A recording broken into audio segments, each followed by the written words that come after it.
Alexander, here you are. Oh, you're still not thinking about Cosima, are you? I suppose I am. Son, it's been months. You've got to pull yourself together. After all, you only met her that once. I know. Have you discovered anything about the land of the Green Isles? No. No one's even heard of it. It's like she's just vanished. I wish I could help. Please try to think about something else, dear. I'll try, Mother.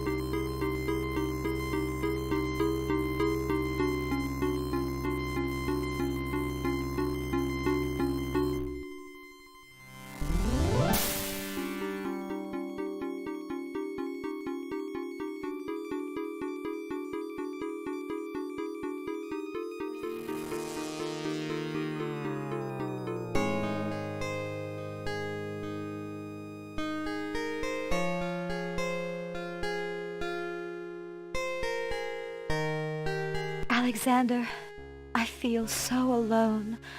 I don't know what to do. Alexander, I wish you were here. Cosima! Wait! Mother! Mother, come quick!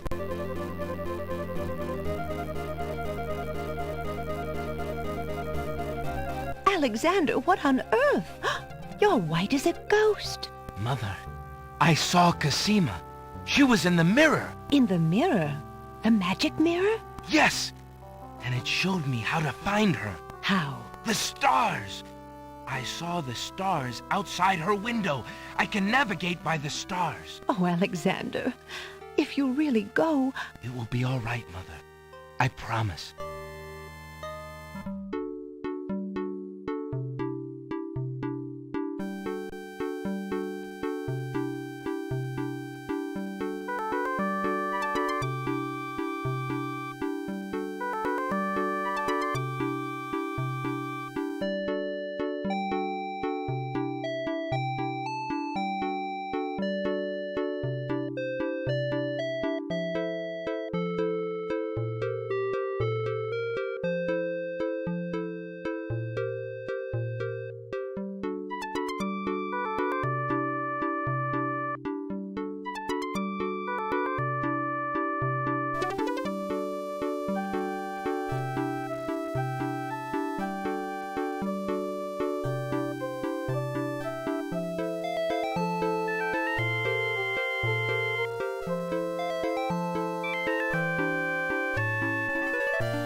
Land ho!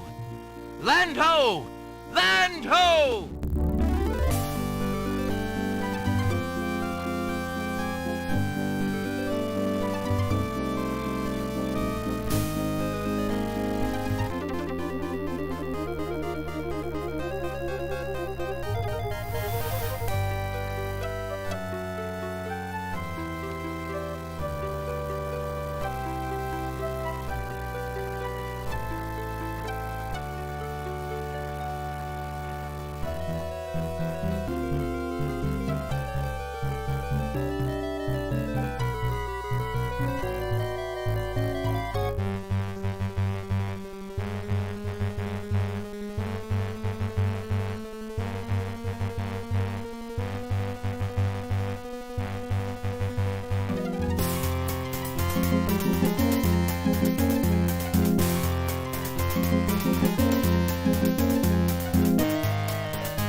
Alexander awakens to find himself on an unfamiliar beach.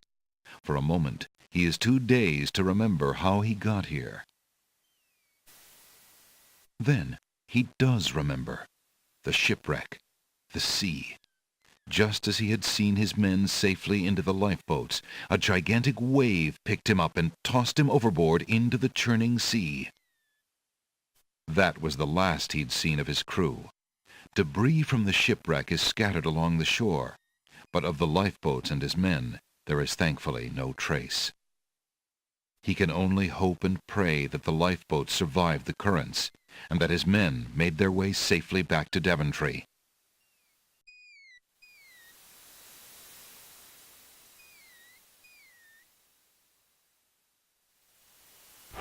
Alexander pushes the plank to one side. A box has been partially buried under sand.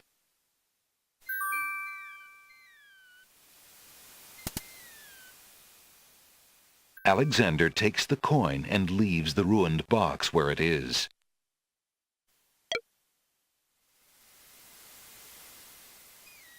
Alexander's royal insignia ring lies abandoned on the sand. It must have slipped from his finger during the shipwreck. Fortunately, it was not lost in the sea.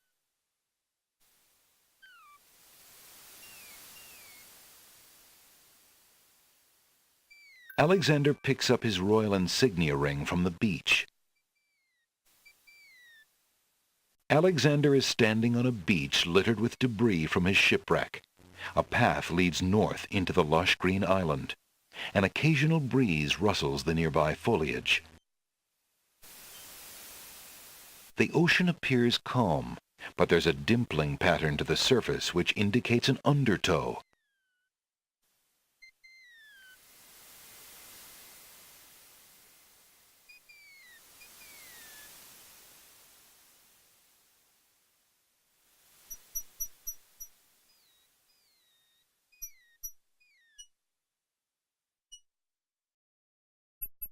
A grand old tree stretches its luxurious limbs out over the crossroads. The path splits here, forming a crossroads. One branch heads northeast towards a distant castle, and one leads northwest into a small village.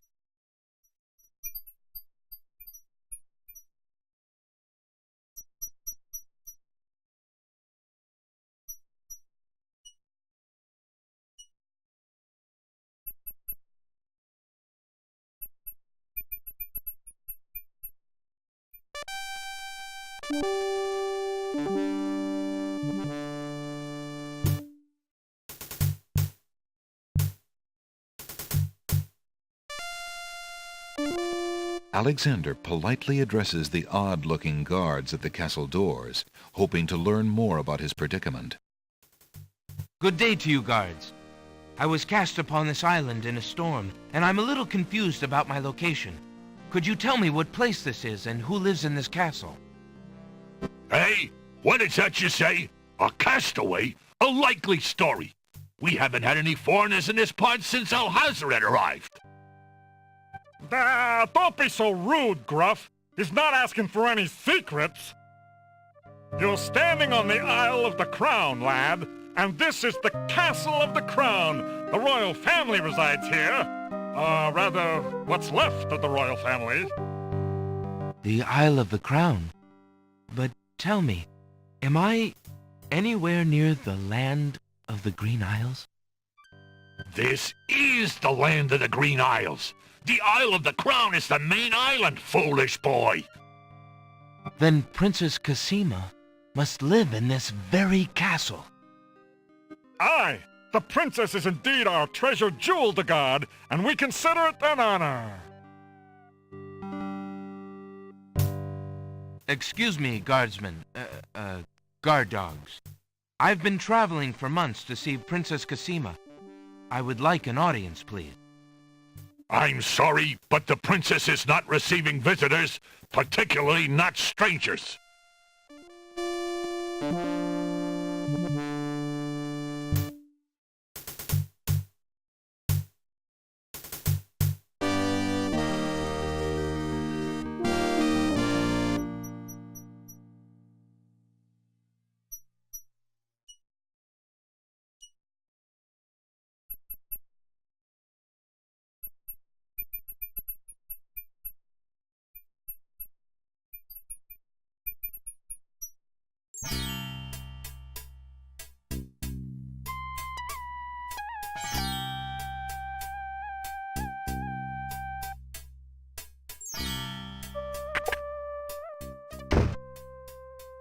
Good day.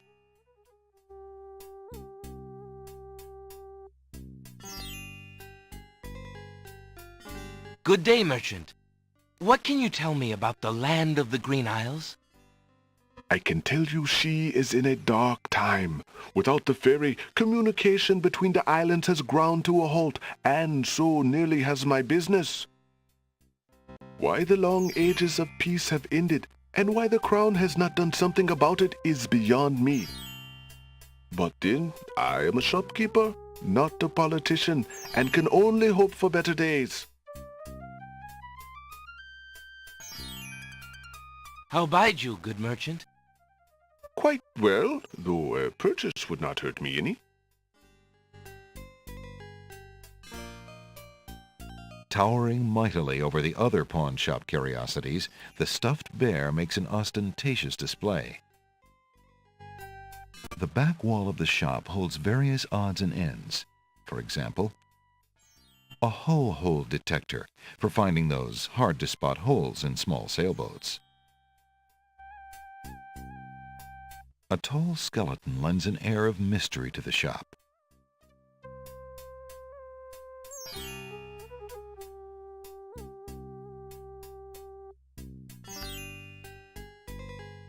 I have this copper coin. Is it of any value to you at all? Most interesting. I have never seen a Daventry coin before, but it is copper genuine enough. I might even find a buyer who is interested in foreign currency. The items on the front counter are the only things in the store that I can let go for the price of 1 copper. You may make your choice from there. Alexander looks at the items on the counter to make his selection.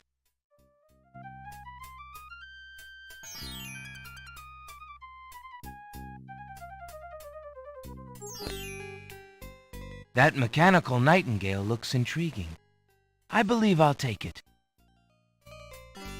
Very well. Your coin is well spent. Remember, this is a pawn shop. I am always willing to take back my own goods in trade. I'll remember. Thank you.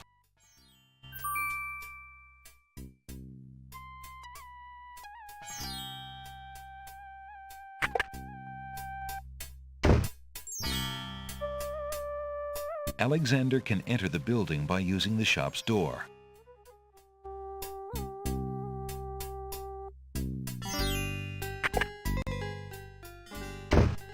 Hello. I will be right up. Now, what can I do for you?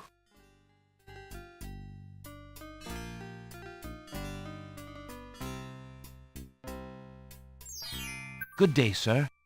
I'm a stranger in this land. What can you tell me about the land of the Green Isles? That is quite a question, young man. Who are you, and what would you have me tell you?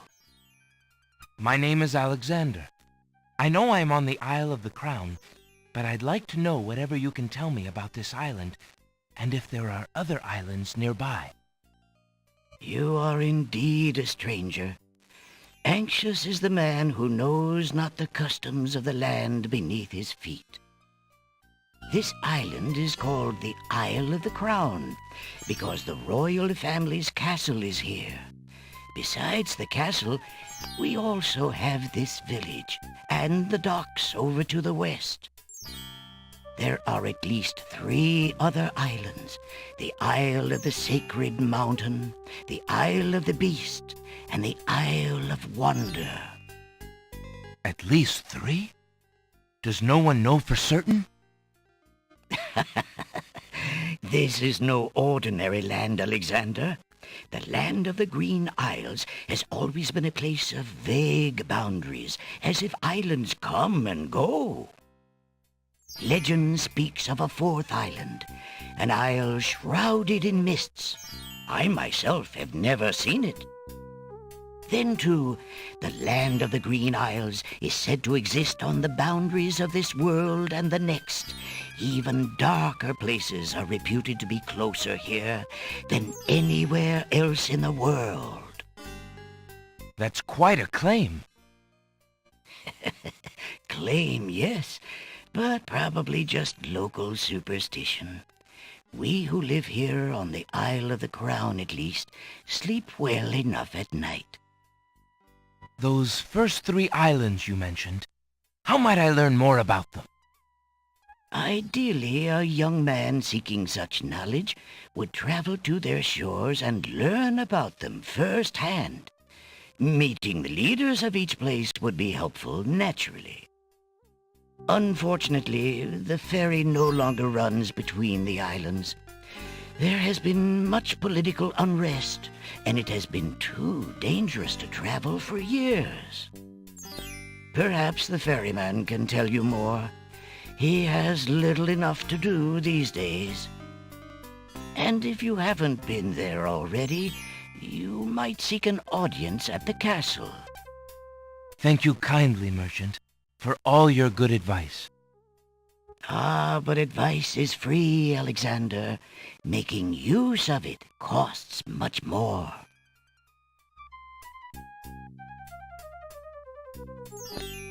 An antique leather-bound book is displayed on a little stand on the counter. On the elaborate cover is the title, Ye Useful Book of Magic Spells. How much for that book on the counter, merchant? It is a fine book, is it not? I obtained it from the estate of the one and only magician this kingdom has ever had. Poofed himself into an aardvark in the end, or so I heard. I never found the spells all that useful myself, but then I lead a boring life. I tell you what, if you can find another rare book, something a bit more marketable, I might be willing to exchange the spelled book for it.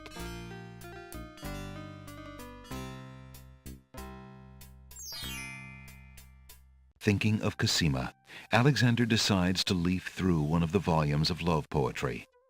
He reads, Thy hair, thy lips, thy beauteous face, and all thy studied female grace have won for thee anon a place within this broken breast. Not bad. And another. Upon the shore the lilies bend, untouched by worldly care, where shadow they her earthly bed, oh, that she were not there. Yikes. And another. What was it when I looked at you? What power has chained me through and binds my heart with links so tight I cannot live without the sight of you? What nameless thing has captured me and made me powerless to flee? What thing is it without a name that brings my mind e'er back the same to thee? The name of love cannot apply. Its commonness does not decry the haunted, hunted, painful cry that my heart makes for you, that e'er my soul eternal makes for you. A little close to home, that one. Alexander returns the love poem book to the shelf.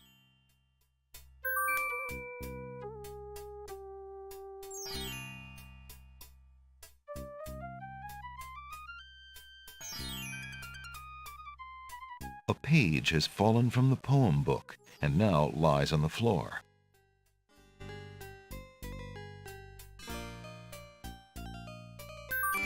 Alexander picks up the fallen page. It's the love poem he particularly liked. It must have fallen out of the poetry book. I see that old volume has lost another page. You may keep it if you like, sir. I have glued the stubborn thing back in place 2 times already. I do rather like it. Thank you, merchant. These shelves hold a collection of oddly titled guidebooks. Alexander notices such books as How to Become King with Little or No Rupees Down, Finding the Right Girl with the Right Dowry, and Why Good Princesses Like Bad Wizards.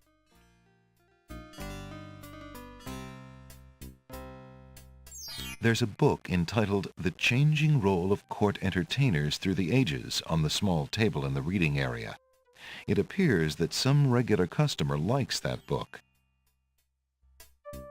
An old man occasionally steals sidelong glances at Alexander from under a concealing hood.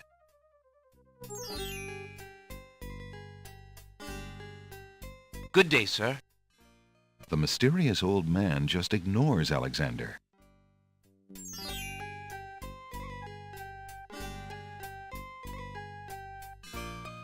There's a small table near the door that bears a sign.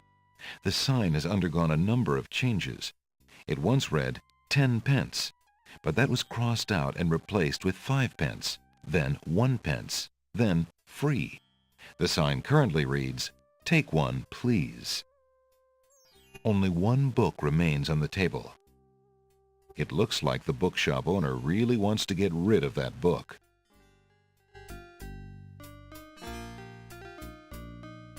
Alexander is a little old for those children's books. Alexander picks up the book from the small table. Oh, yes, please, take that book. You have my most humble thanks for doing so, good sir. Really? Thanks.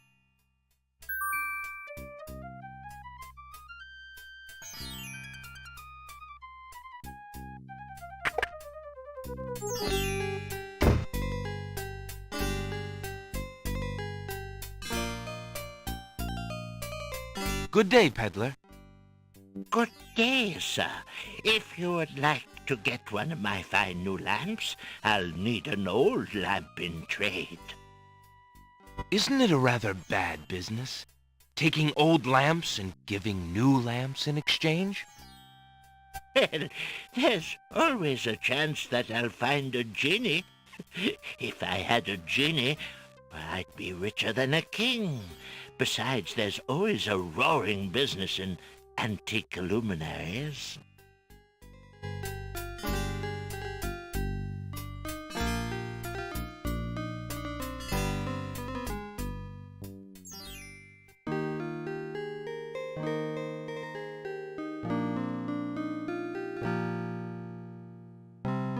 There's a young girl in the yard. The girl is dressed in a long, plain orange robe with a thick headdress. From the appearance of her clothes and from a skittish, fearful look about her, Alexander gets the strong impression that she is a servant, or even worse, a slave. The serving girl appears to be stealing a quiet moment tending the rose bushes. The girl is too far away to hold a conversation with Alexander. I've told you 1,000,000 times, those flowers are too sweet for the likes of you. You've still got to do the breakfast dishes, make lunch, and clean the stables yet this morning. And get your veil back on. No one wants to look at your face. Yes, stepmother.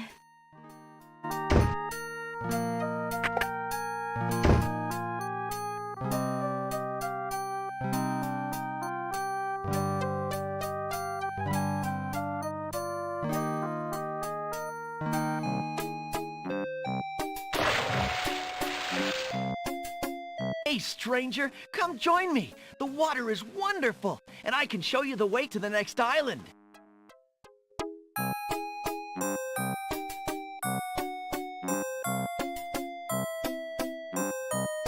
Come on, jump in. A little water won't hurt you.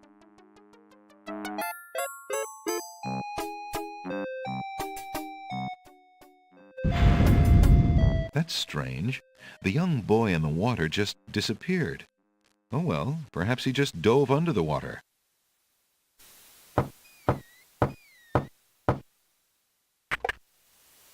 Yeah, what do you want? Alexander promises himself that he will not go home until Alexander feels his pockets carefully to Alexander feels his Alexander feels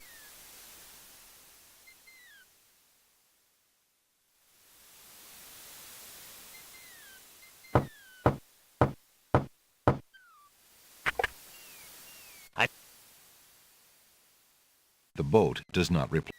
Excuse me. My name is Alexander. The owner of the bookshop in the village told me you might be able to help me.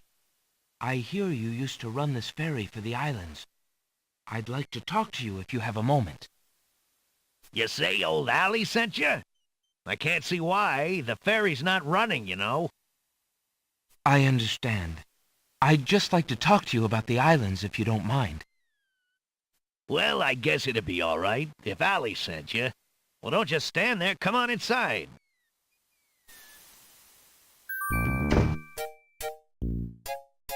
What is it you wanted to talk about, young man? I'm a visitor to these islands. I'd like to learn what I can about the area. So you said outside. What is it you want to know? Well, for one thing, why has the island's only ferry been dry docked? Huh. It just ain't safe to sail these days. What with the islands feuding and all. Wazir al-Hazred ordered the ferry closed till things settled down. Me, I don't think she'll ever see water again. But why are the islands feuding? You got me. Something about stolen property or some such thing. 'Tis a real shame. Things used to be so friendly. Then this unrest is recent. A few years is all, but it's been long enough. Perhaps if the ferry were repaired. This old thing? This ferry's been out of water so long she's no longer even seaworthy.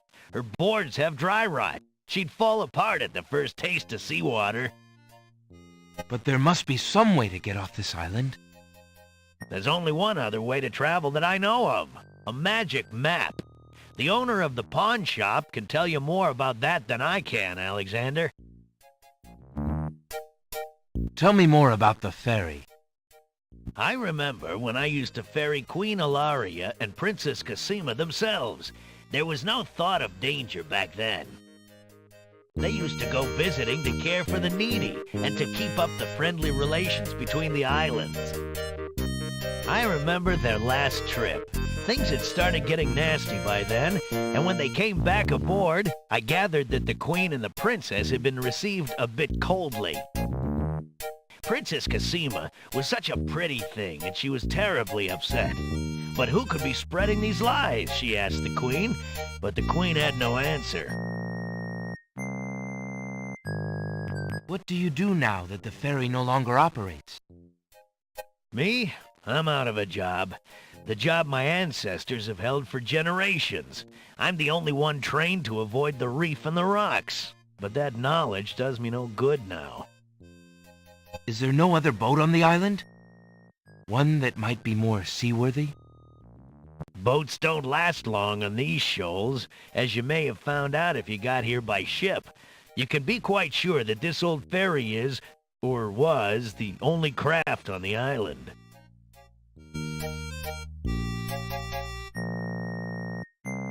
I see you have a rabbit's foot. Has it brought you much luck? As you can see, my luck's been out for some time now, despite that old charm. Why don't you take it with you? Perhaps giving the darn thing away will bring me good fortune at last. Perhaps it will at that. Thank you.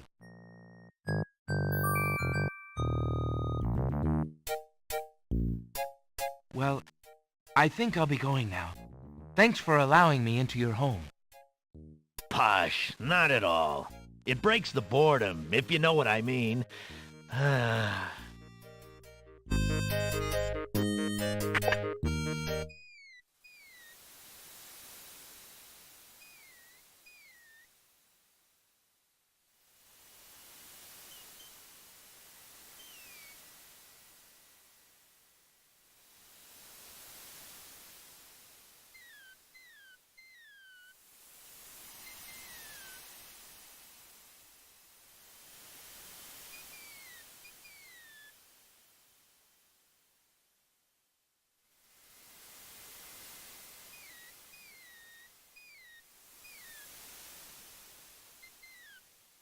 Alexander sees nothing of interest there.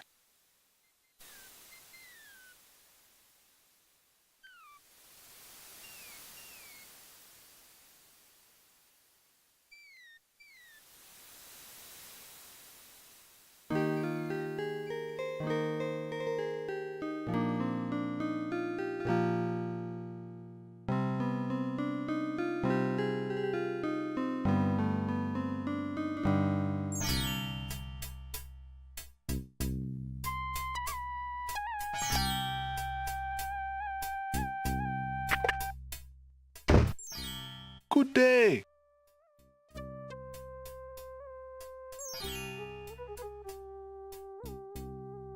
Excuse me, merchant, but the ferryman mentioned that you might have a magic map of the land of the Green Isles.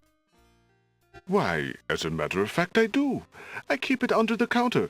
It's been gathering dust so long that I nearly forgot about it. It was quite a few years ago, you see. The estate of a wealthy wizard fell into my hands when he died. It was useless magical junk mostly, which reminds me, I've still got some things of his in the back that I need to dump out. Anyway, the magic map was the one true treasure in the lot. The wizard was quite old and feeble and had enchanted the map to aid in traveling. It is said that one need only desire to be on an island depicted on the map to find oneself there. It is a very valuable map, as you can imagine. Unfortunately, no one is interested in traveling these days. It is far too dangerous with the current state of the kingdom. What would you take for the map? I would normally want something magic in return, but since I am hardly overrun with prospective buyers, I would be willing to take anything of equal value in exchange.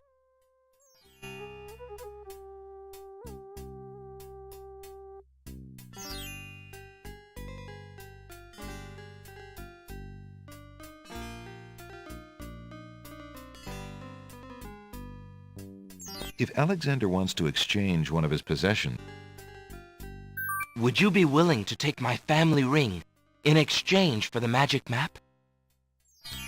Daventry, are you a king then? No, that's my father, King Graham. I'm just Alexander. Well, Prince Alex, she is a beautiful ring. Are you sure you can part with such a unique family heirloom? The ring does mean a lot to me. I didn't always have a family, you know. Still, it is only gold. There are more important things at stake now. Then you now own a magic map, Prince Alex. I will keep your ring out of sight for a few days. If you find anything else of great value in your travels, you can come back for your ring. I would hate to see it melted down for gold. Ah, and a warning about the map. It will only operate when you are out in the open and within sight of the sea. The limitation has something to do with the teleport spell ingredients. You might try the beach. Thank you. You are very kind. And I'll remember about the map.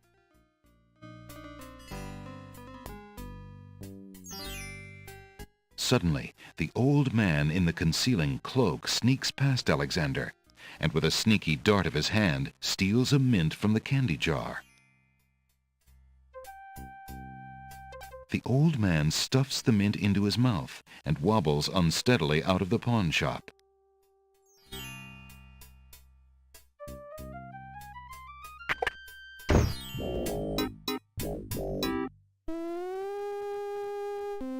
Master, I was observing in the village as you wished, and I saw a manger.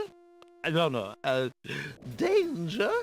No, a stranger there. He says, he's Prince Blamentander of Savagery. You fool! You've been eating those mints again! I ordered you to stop that! Yes, Master. Now, who did this stranger say he was? Prince Salamander of Pageantry, I think. You idiot! Are you trying to tell me that Prince Alexander of Daventry is here? Confound it! That's the young man Cassima met at Mordak's castle. The timing could not be worse. Tell me, what is he doing? He was in the pawn shop buying a magic smap. Magic smap? What is this magic smap? With the smap, he can travel to other islands. Master. That's a map, you dolt! Oh, drat it all! I thought I took care of the only means of travel. By my scimitar! I can't have him stirring things up. Not now! Get a hold of yourself and listen carefully, Shamir.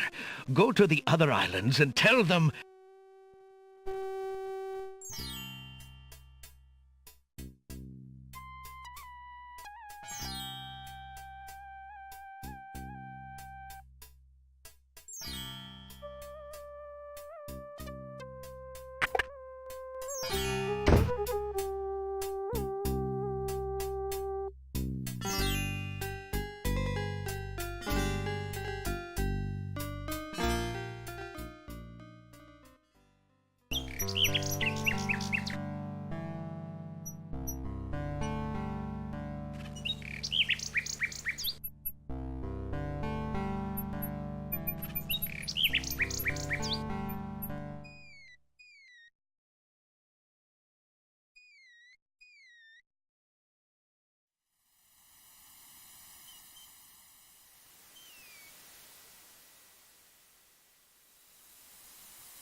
Alexander pulls out his magic map.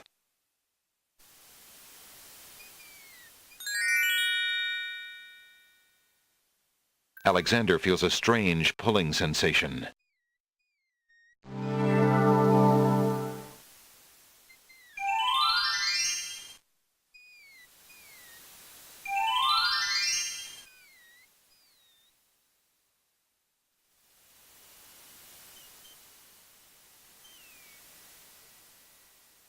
Alexander takes the feather.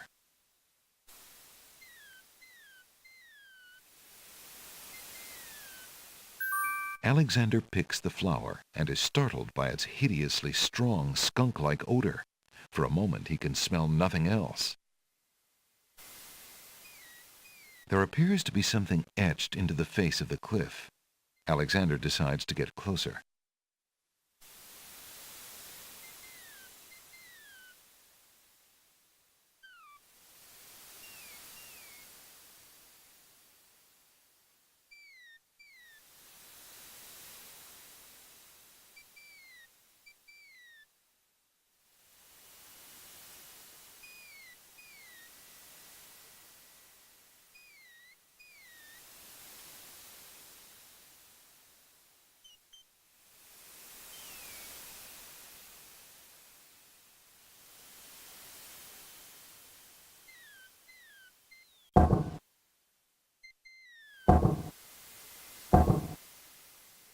Huge blocks of stone erupt from the granite cliffs.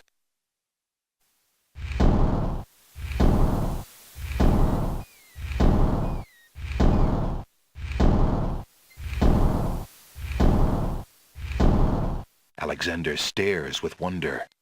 That's quite a way to welcome a guest, if indeed it is a welcome.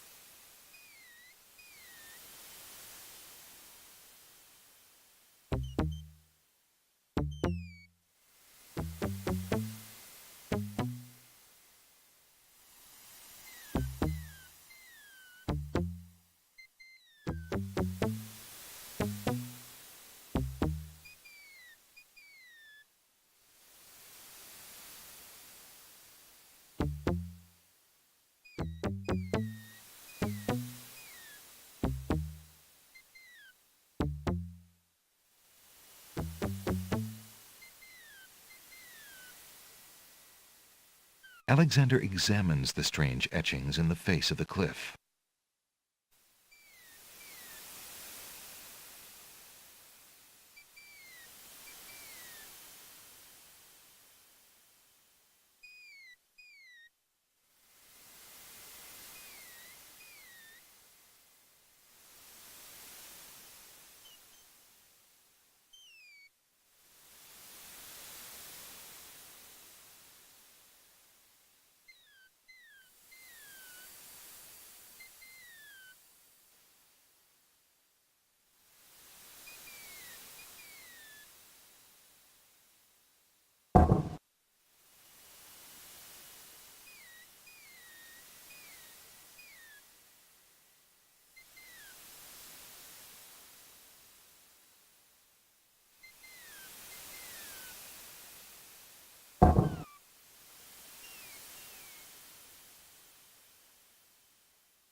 The stone beneath Alexander's feet trembles as more steps emerge from the granite cliffs.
Alexander examines the strange etchings in the face of the cliff.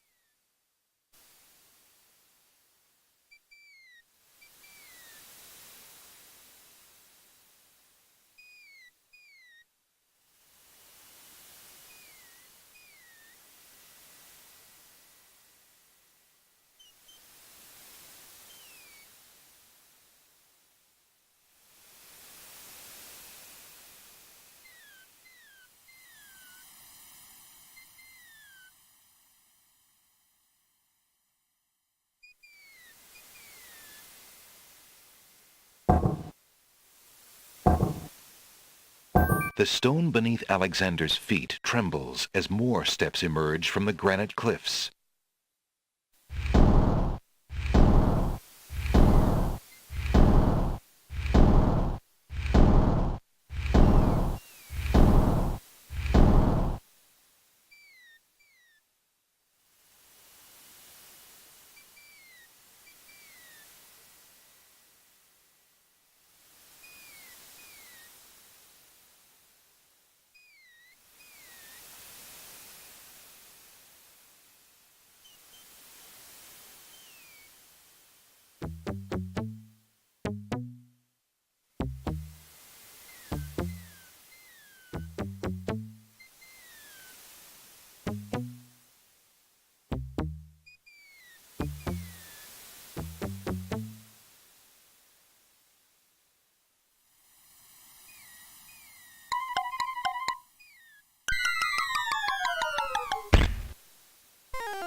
Whoa, wait a minute.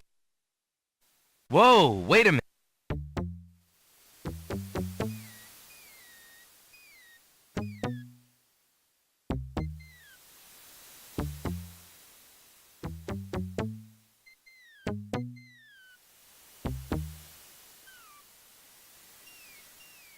Alexander examines the strange etchings in the face of the cliff.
The stone beneath Alexander's feet trembles as more steps emerge from the granite cliffs.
Alexander examines the strange etchings in the face of the cliff.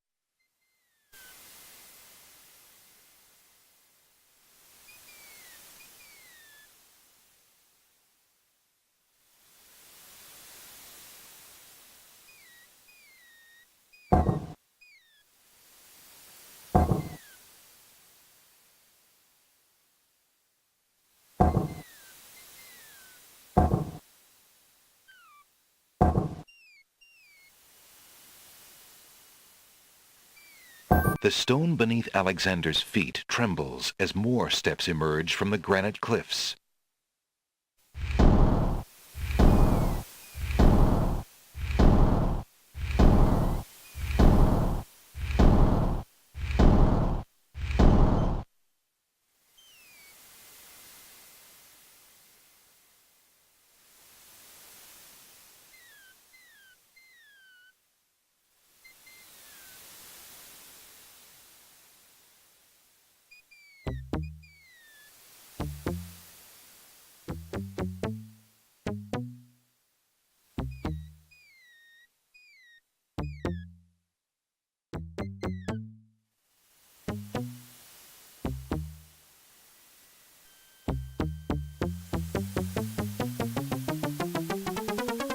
Alexander finds himself, finally, at the top of the cliffs. Exhausted, he steps over the lip of the plateau and stands. Why do you make such an effort to climb the cliffs, young man? The winged ones who live on this island have the power of flight. You could have it too, if you'd only eat a berry from this magical flying nightshade bush.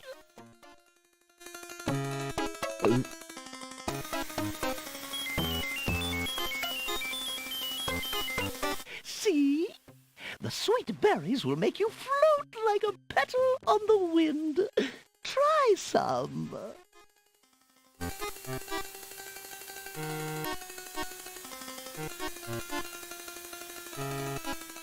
All right then, stay tied to the ground like a load of lead. See if I care. You human. How odd. The old woman just disappeared in a cloud of smoke. Perhaps those berries are even more powerful than she led Alexander to believe.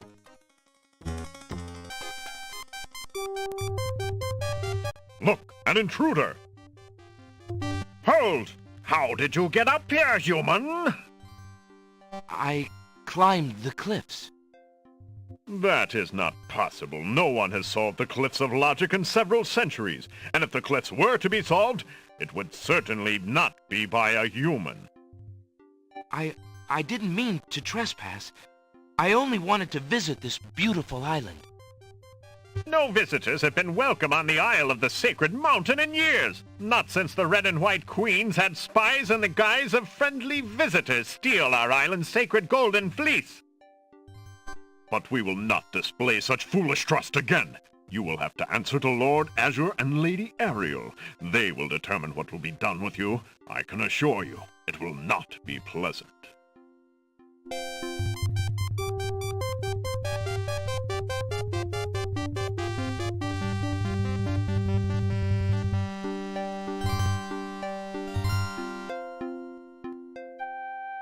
With what trickery did you master the cliffs of logic and reach the city of the winged ones? Only the magic of clear thought, my lord. I meant no harm. The cliffs of logic. It is the sacred oracle's prophecy, Azure. Yes, Ariel. It is lucky for you, human, that climbing the cliffs of logic is part of a prophecy that I cannot ignore. We have just been ordered by Wazir Al-Hazred himself to dispose of any strangers that might land on our fair isle. But the prophecy would have a different fate befall you. The prophecy predicts that whosoever climbs the cliffs of logic will defeat the Minotaur. The Minotaur has violated our sacred catacombs and eats our young in sacrifice. Our own daughter, Lady Celeste, was taken there only this morning as his most recently demanded offering. A dilemma, then. Whom shall I obey in regards to your fate, the oracle or the crown? But since Al-Hazred did not dictate how I was to dispose of intruders, and since you cannot possibly survive the catacombs, your imprisonment there should serve both purposes quite admirably. I will not resist you in this, my lord. I shall do my best to save your daughter. First, I must tell you that the catacombs are a labyrinth of rooms, a place of exceeding danger. You will need many tools and clear wits to survive it. Azure, he must be allowed time to prepare for the task, if only in the slight chance that he could actually save our Celeste. Oh, very well. Intruder, my guards will take you to the beach. Prophesied hero or spy, any soldier must be granted time to prepare for battle.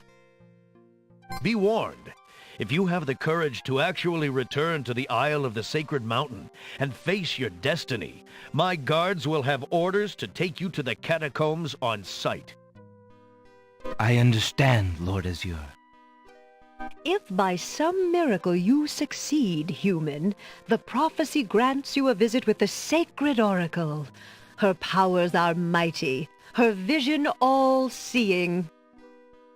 Many of our own citizens would be willing to risk certain death in the catacombs for a chance at a meeting with the oracle. May that thought give you the courage to return. Oh, I will return, Lady Ariel. You have my word.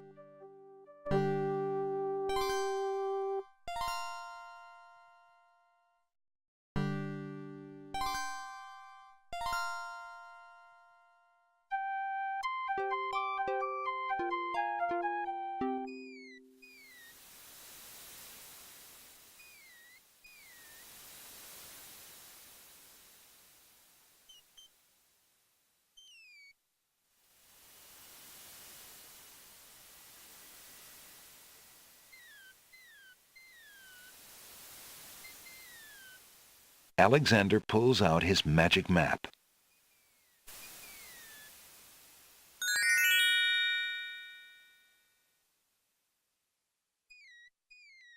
Alexander feels a strange pulling sensation.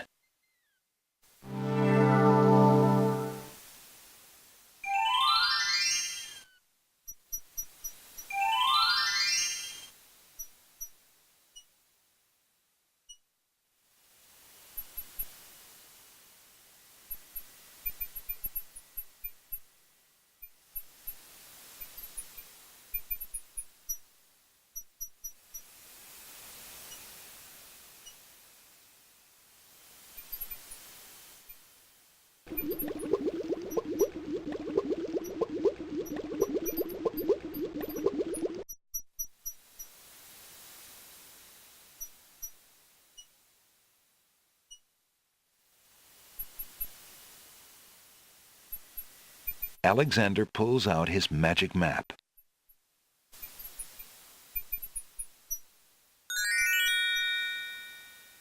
Alexander feels a strange pulling sensation.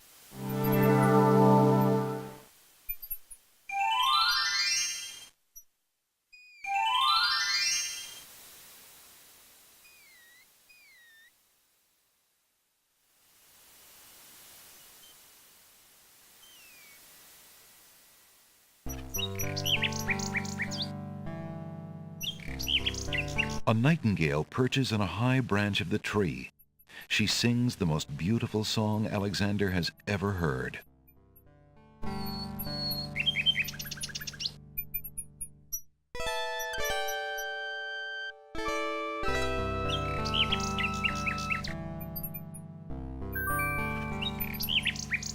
Alexander winds the mechanical nightingale and places it on the ground.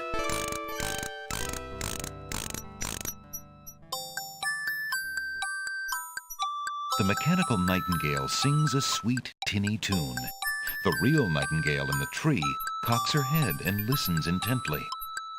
The nightingale flies to a lower branch and looks at Alexander curiously, as if she were deciding that this human might not be so bad.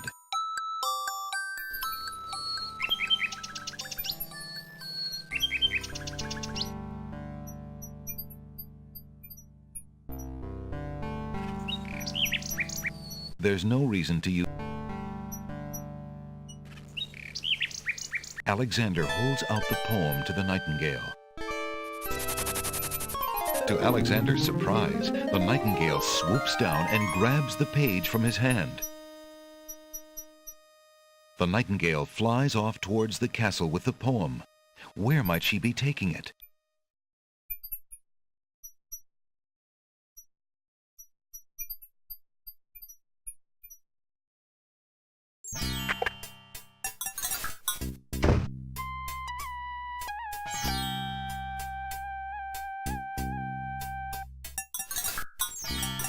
Alexander sorts through the odds and ends that the pawn shop owner dumped into the pot. Magic exploding gum wrappers, a shattered crystal ball, a cracked wand, a fake thumb. Near the bottom, Alexander finds a little glass bottle labeled ink. It appears to be empty, but Alexander decides to take it anyway. You never know when a small bottle will come in handy.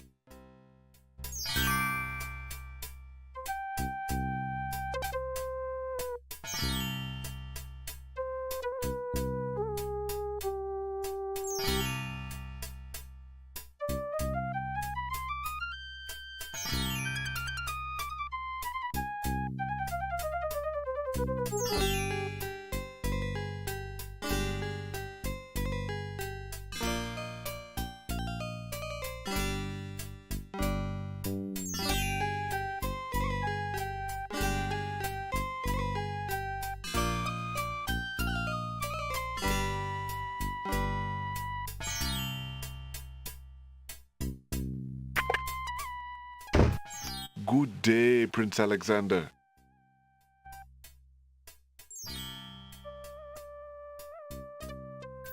Alexander takes a mint.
Alexander pulls out his magic. Alexander feels a strange pulling sound.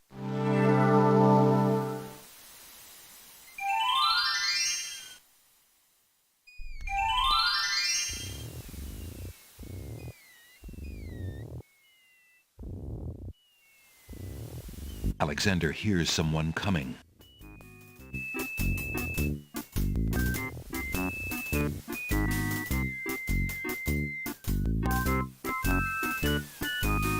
"5 fierce guards of the isle we be. Watch for a foreign man," said he, "with ears and nose, tongue, hands, and eyes. Its nature cannot be disguised. If man it be, then man it dies. Old Tom Troll, smell your smell. Do that which you do so well.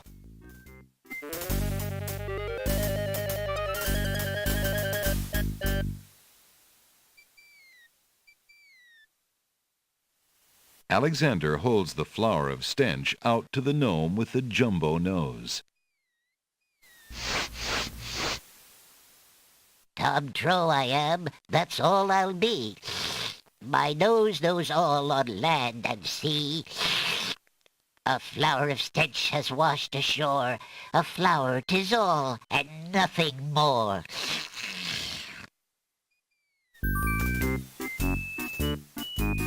Listen, hark you, broken oar, do your duty as you swore. With your ears, please tell us more.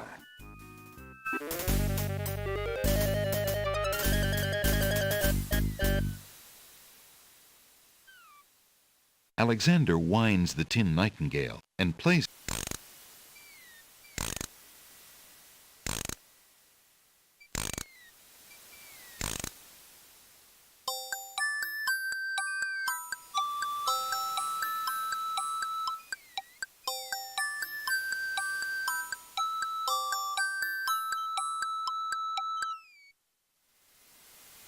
A nose is not a way to spy. My ears cannot be told a lie. A nightingale is all there be. No man is near, and so say me. Taste, grump, grump, that we might know whether friend or whether foe.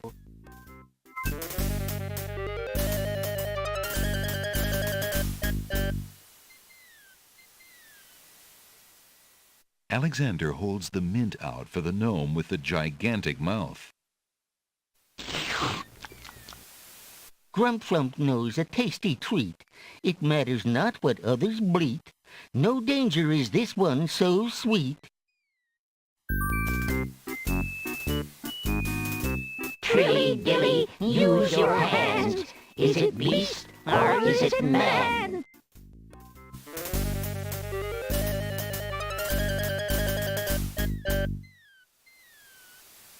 Alexander holds the rabbit foot out for the gnome with the huge hands.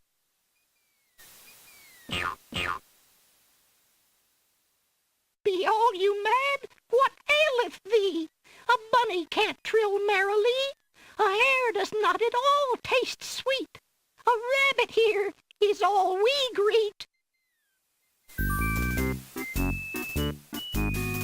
Old Bill Batter, never fatter, vision can resolve this matter. Look you now, and end this chatter.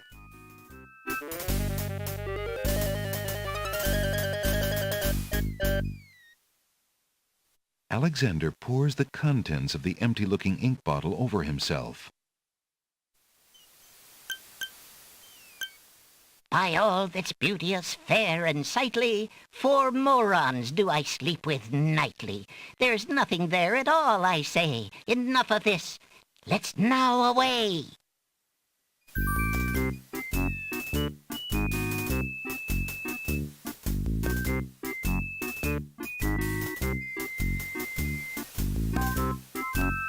Alexander did it! He's fooled the guards!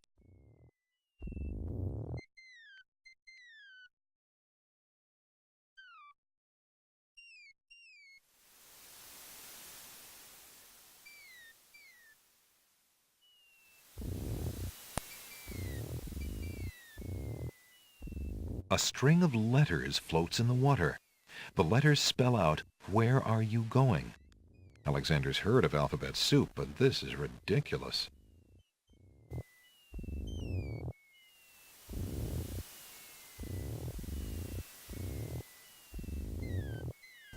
Alexander picks up the object floating in the water. It appears to be a string of letters. They say, "Where are you going?" Alexander decides to keep the odd sentence, even though it is incomplete.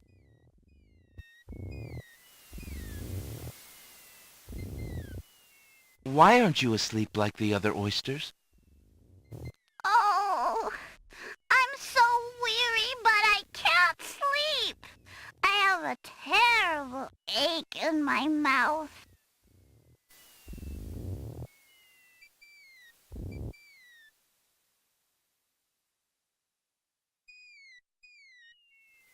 If you're having trouble sleeping, perhaps you'd like me to read to you.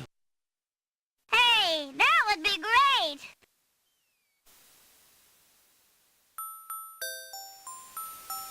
Two dulcimers raised to the degree of 40 half-dulcimers, divided into equal parts by the third of a cackle of grouse geese, put over the result of 10 fine mackles, albeit small fine mackles, stretched over the total of 53 1/8 bottles of wild beast lard. Alexander makes a grab for the pearl. Hey, you fixed my mouth. It feels great. The little oyster drifts into peaceful slumber with the rest of his oyster friends.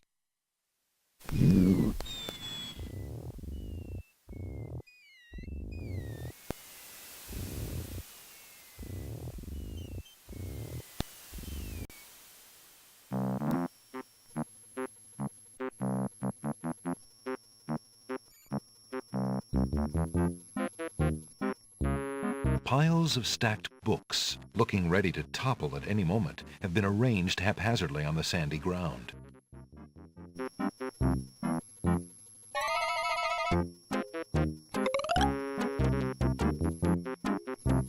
What do you think you're doing? I'm sorry, I didn't realize these books had an owner. I'm in need of a rare book. No owner? All books have owners, my good man, and this book owner, bookworm to you, wouldn't part with one of his books for anything. Isn't there something I can do for you to pay for the book? Let's see. Do you have an itinerant clause? No. No clauses at all, I'm afraid. As an exception, you always should.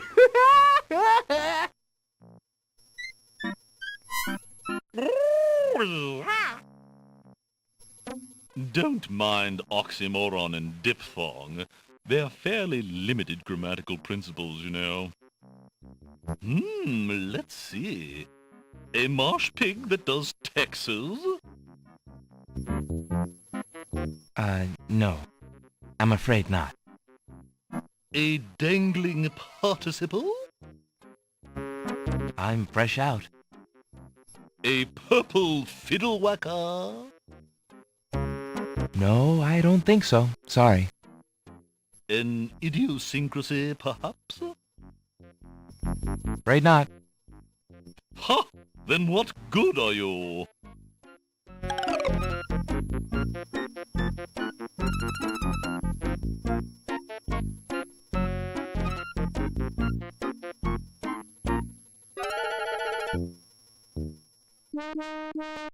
Wow. Hiya, gorgeous. Oh, what a luscious-looking hunk of flesh you are. Thank you, I guess. Who are you? How charming of you to pretend not to know. I'm Black Widow, of course. The femme fatale of all femme fatales. Know what I mean? You know, I was just thinking it was time I found my 50th, another husband. It would be quite a horror, an honor to have me as a bride. Just look at my beautiful weaving. It's so light, so delicate. You'll never want to leave my little nest.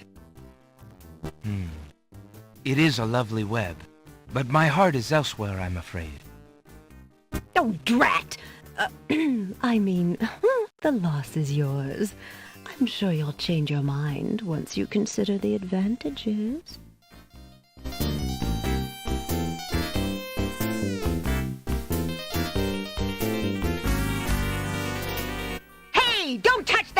ahead!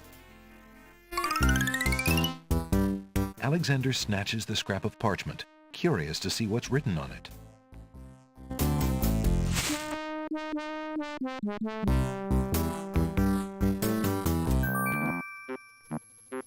The wind blows the scrap of paper from Alexander's hand, but he remembers what it said well enough.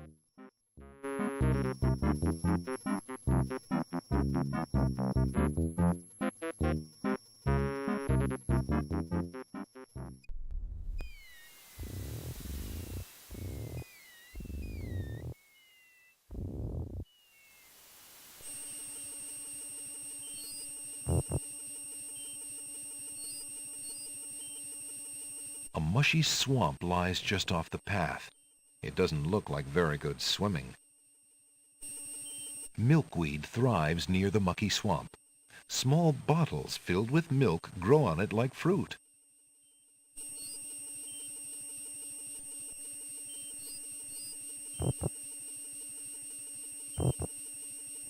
Alexander takes a bottle of milk from the milkweed bush.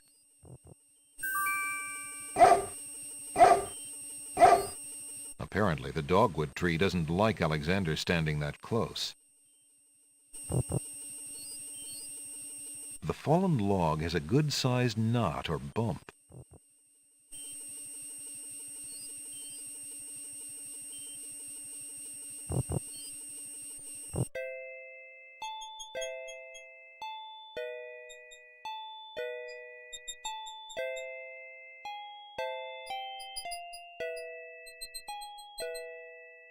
The wallflowers look terribly shy.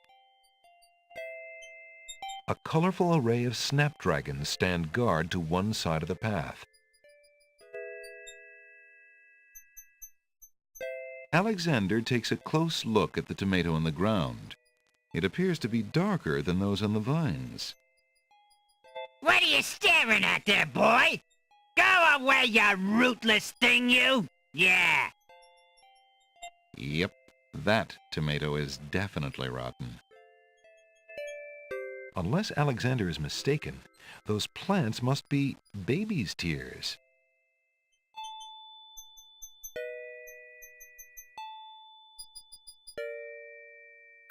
Hey, what do you think you're doing there? Get your hands off me! Hey! Alexander picks up rotten tomato and puts him away. One never knows when one will need a rotten tomato. There appears to be a hole in the garden wall.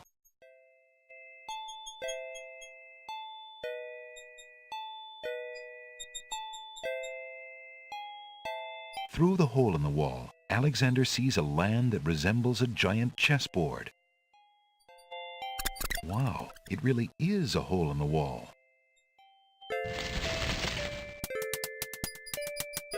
Zounds, those wallflowers sure are shy, and the snapdragons are awfully protective of them. Alexander can't even get close to the wallflowers without causing quite a stir.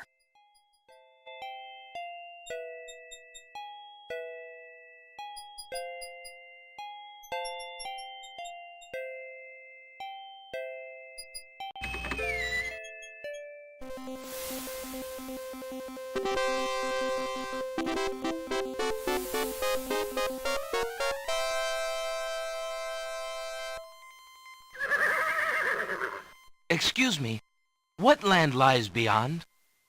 What land? Chessboard land, you knave! I see. And is chessboard land part of the land of the Green Isles? It is the home of the red and white queens, rulers of the Isle of Wonder, fairest of the islands that owe loyalty to the king of the land of the Green Isles. But perhaps not for long. What do you mean? What is the purpose of unity with the great king and queen dead? The princess is worth serving, but the feud with the other isles is strong.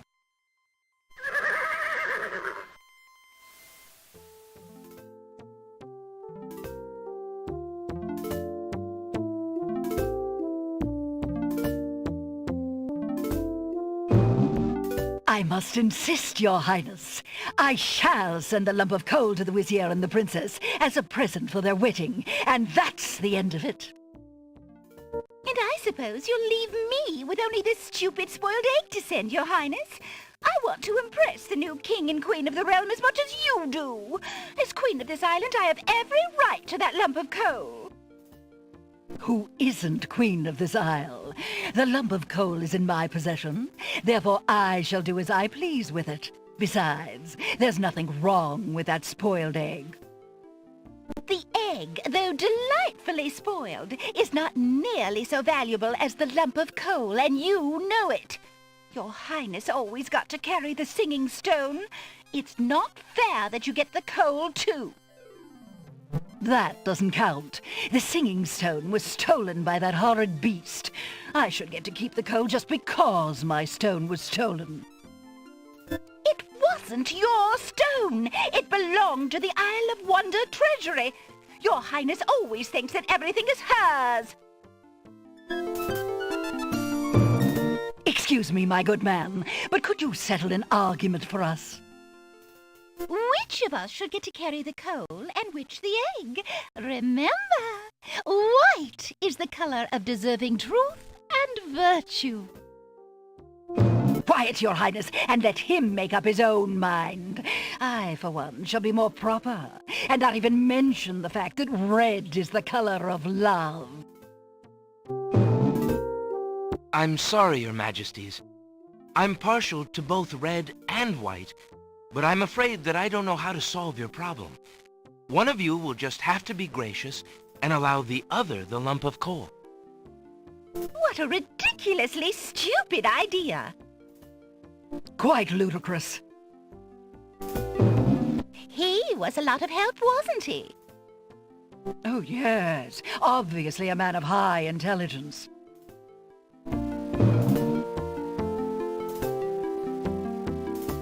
The lump of coal goes much better with my gown anyway. Black and red are imperial colors. That's the silliest thing I ever heard. Red does not go with anything, being much too self-conscious. White is the perfect accompaniment to any color.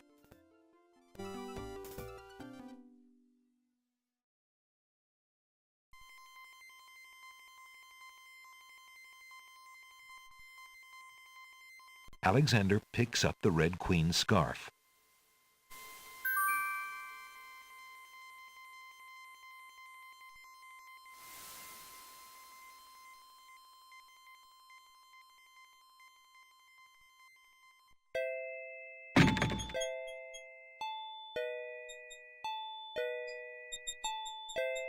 Alexander picks a head of iceberg lettuce.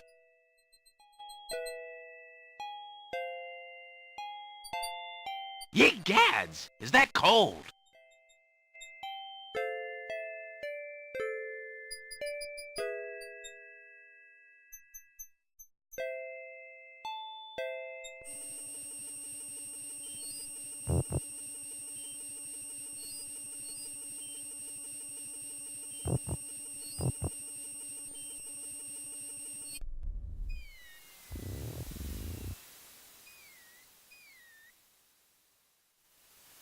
Alexander pulls out his magic.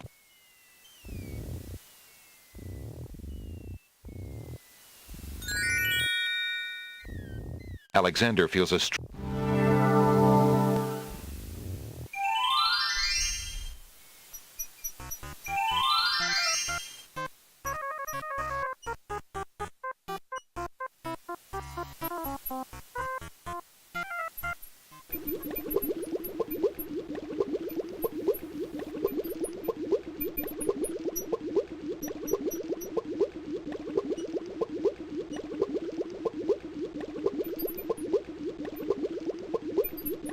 Hoping to cool down the boiling pond, Alexander throws in a head of iceberg lettuce. The pond's water slowly stops boiling, cooled by the ice. It still looks hot, but bearable. Alexander decides to brave the steaming pond.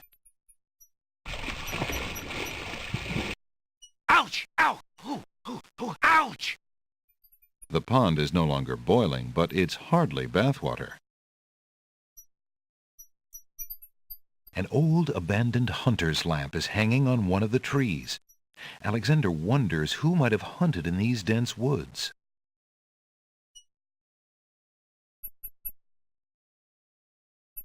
Alexander takes the old hunter's lamp from the tree.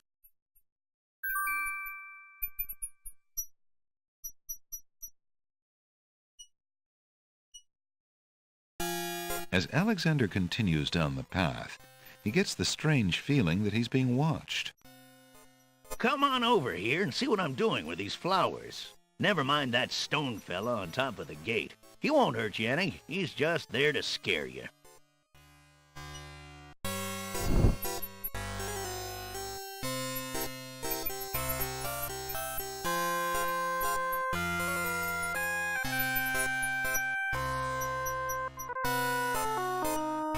A brick lies in the grass.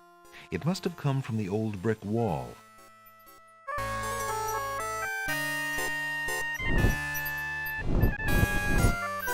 Alexander picks up the brick.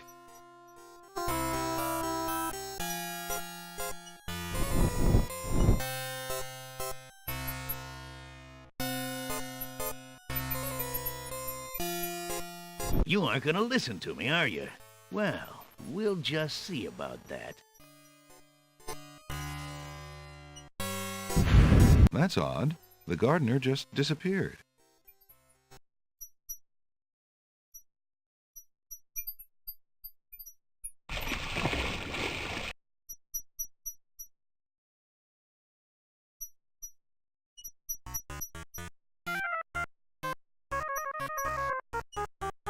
There's an odd little creature dangling from that tree branch.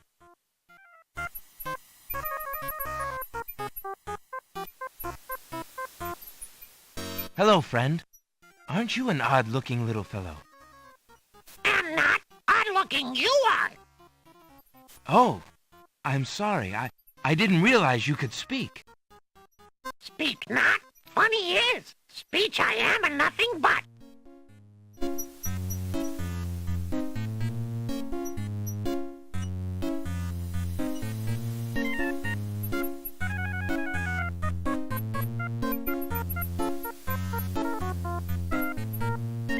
Alexander holds the sentence out to the creature.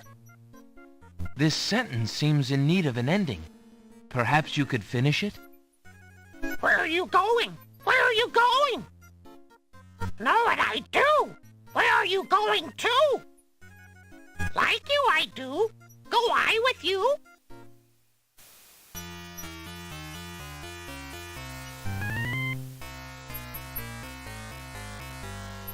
Well, that was certainly interesting. It looks like Alexander now has a passenger.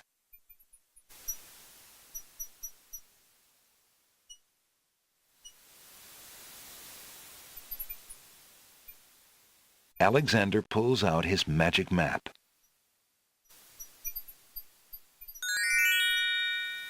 Alexander.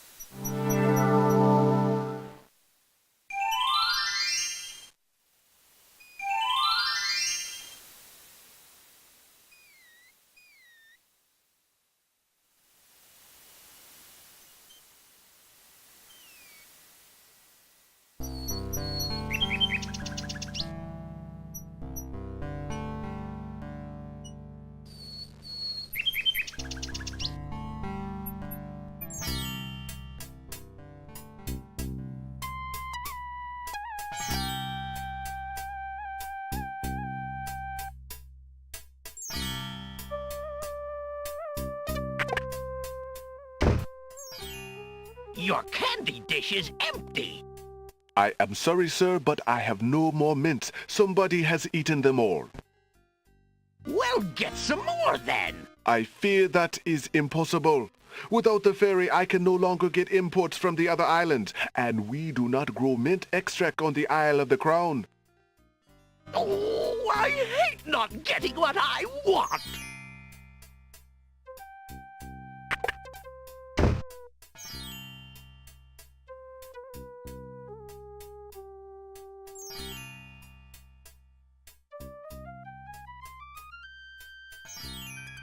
Would you mind if I traded this in? Of course, Prince Alex. Please, choose something in... Alexander. I'll take the flute.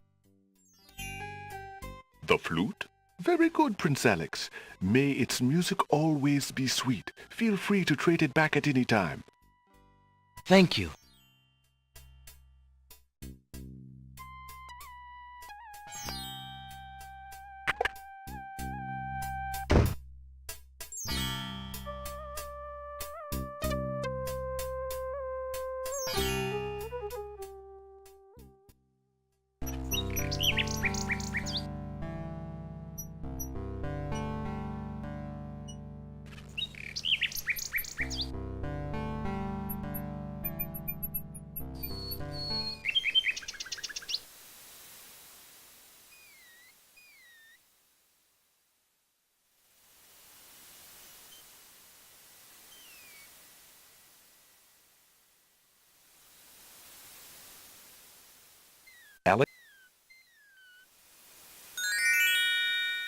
Alex.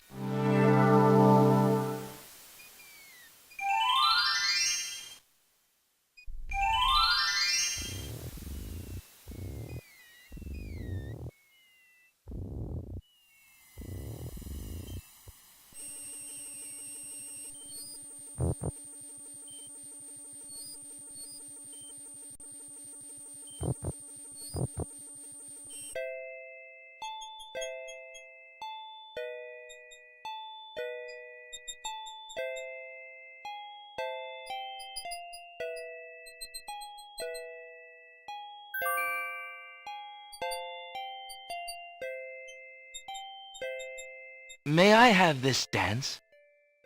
Oh, my!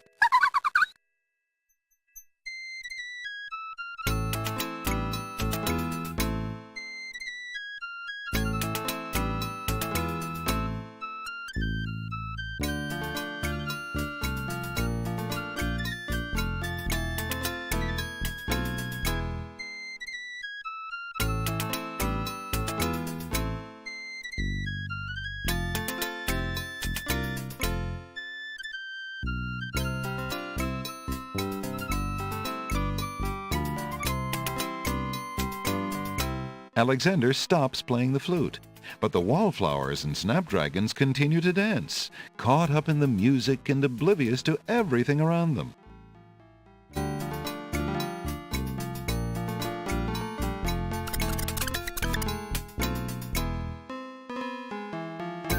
While the wallflowers dance, Alexander snatches the hole in the wall.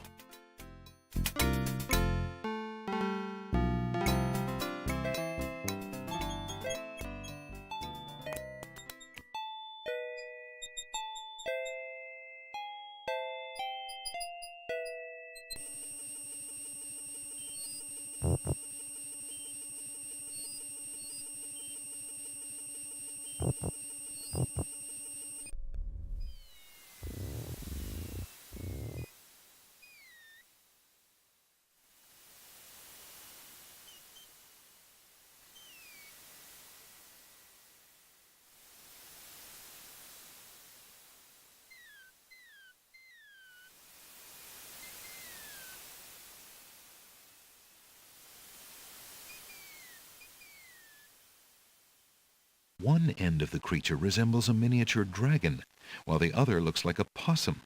What a strange-looking fellow.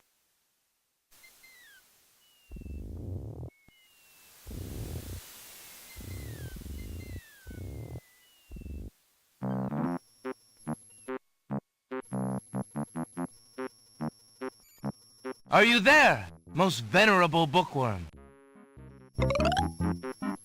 Do you have anything interesting yet? A regular abnormality? Let me see what I have.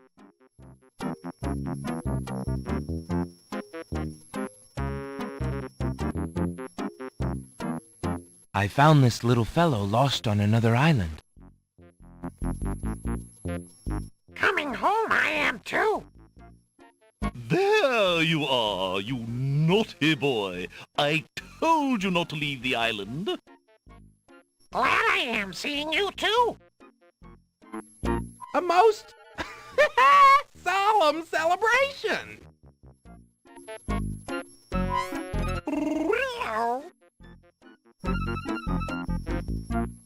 So, you found my dangling participle. I suppose I'll have to give you something. Let's see now. Was it a rare book you wanted? Yes, sir. Well, then none of these will do. They've been sitting in the sun far too long and must be well cooked by now. This one is far more rare. A delicious little tidbit. Thanks.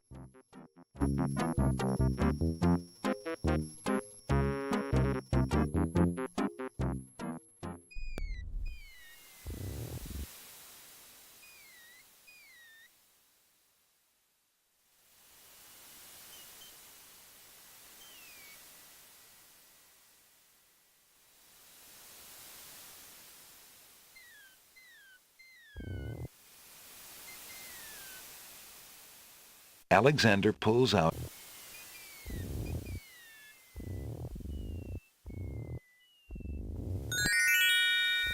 Alex.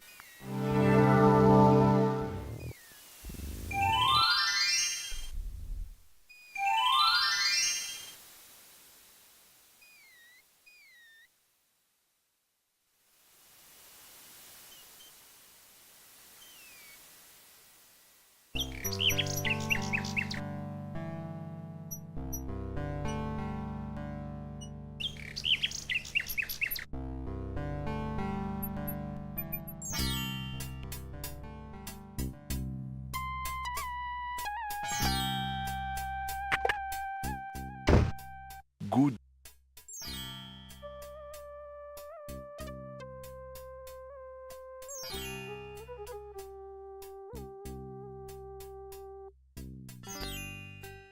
Would you mind? Of course, Alexander. I believe I'll take the tinderbox. Very good, Prince Alex. Enjoy your tinderbox and bring it back anytime. Thank you.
Alexander pulls out his magic map.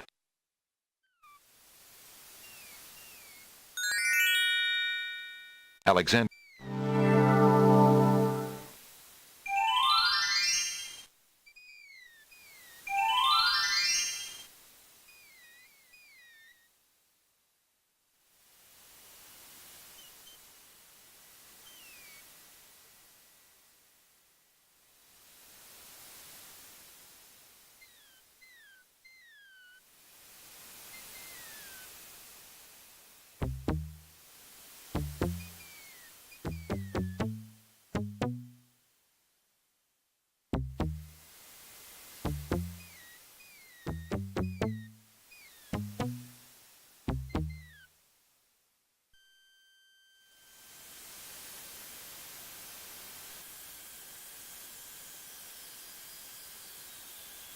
So, you have chosen to come back and face the catacombs when you could have escaped. I admit I am surprised. You are either a complete idiot or vain enough to think yourself invincible.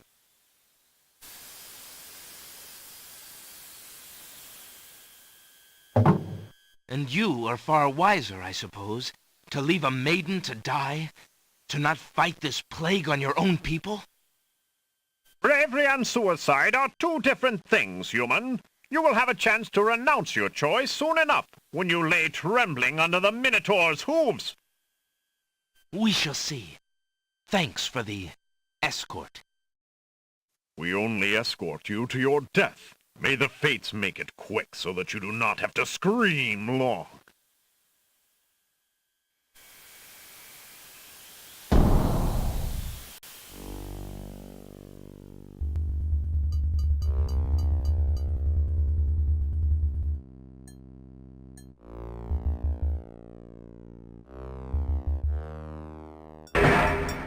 The catacomb's entrance door is locked from the outside by the Winged One's guards. It seems that leaving the catacombs by that door is not an option.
Alexander picks up the skull.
Alexander takes the shield from the wall.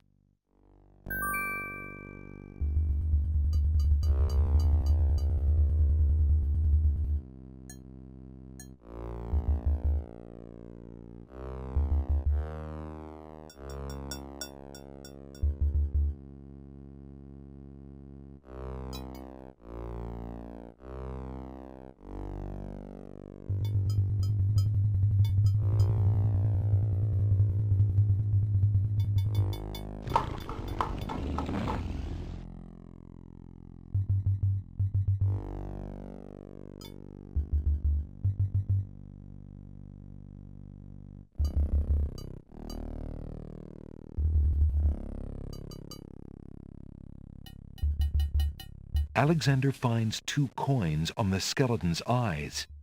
He takes the old coins.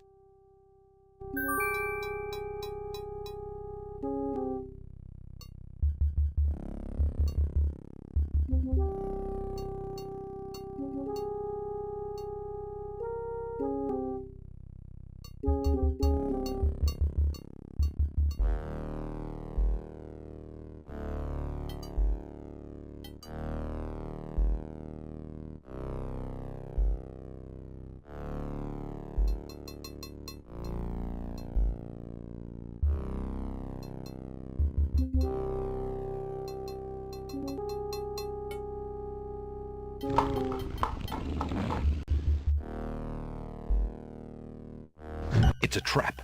The doors have sealed Alexander inside. And the ceiling is coming down.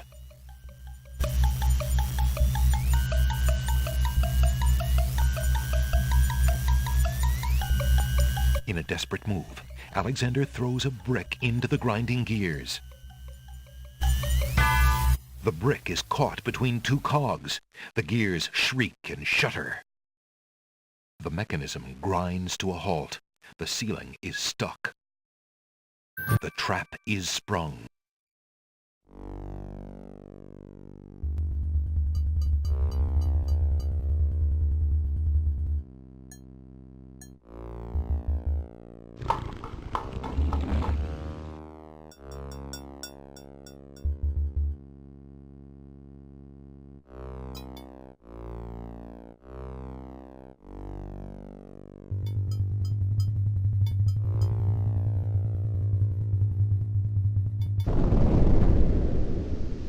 Sounds! A trap floor!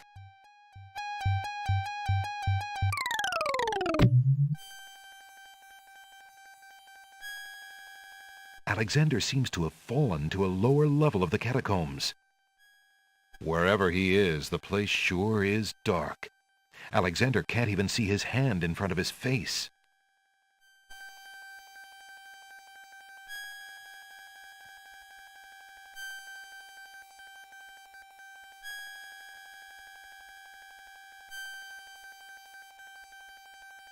It feels exactly like a tinderbox.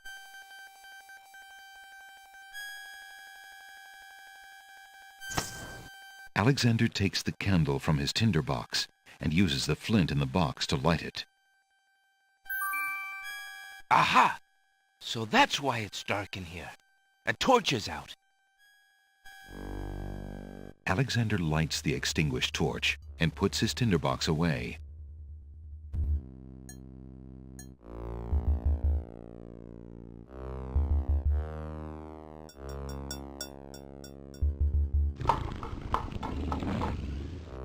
Alexander hears the distant sounds of a wild animal somewhere in the maze of rooms.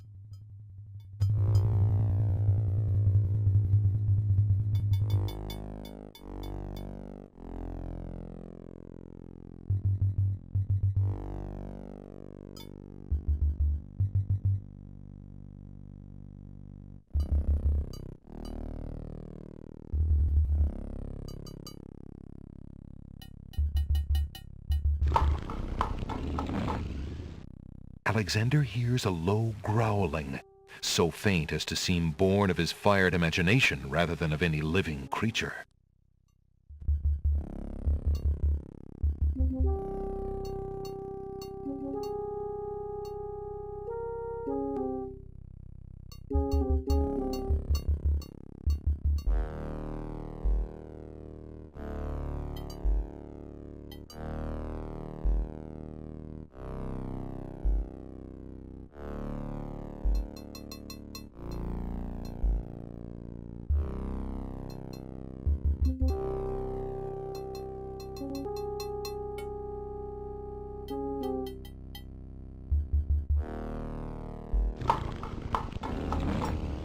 Alexander hears the sound of a wild beast again, this time so loud that the creature itself seems to be in the same room with him.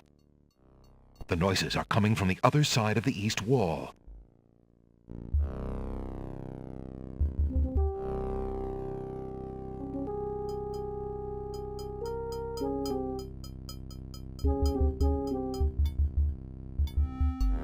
Alexander puts the hole in the wall on the east wall. The hole in the wall trembles slightly with dread at the clammy feeling of the stones.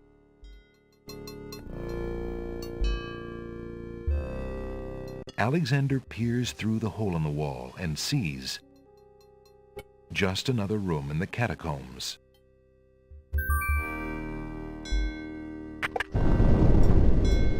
Aha! Not just another room at all. So that's why Alexander couldn't find the Minotaur's lair. At least Alexander now knows the lair exists, somewhere in the maze on the other side of this wall. While Alexander contemplates what he's just seen, the hole in the wall, frightened by the Minotaur, makes a run for it.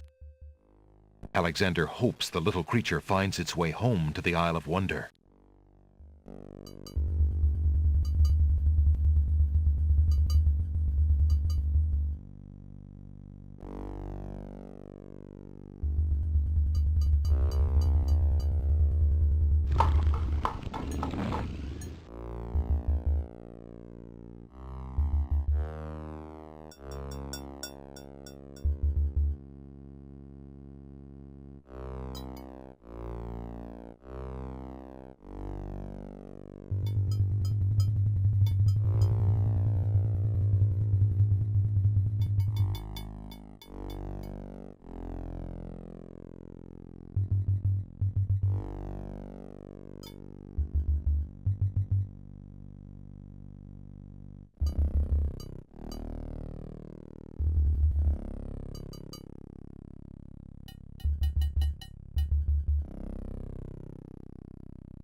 Somewhere, far off into the catacombs, the sounds of hooves faintly echo.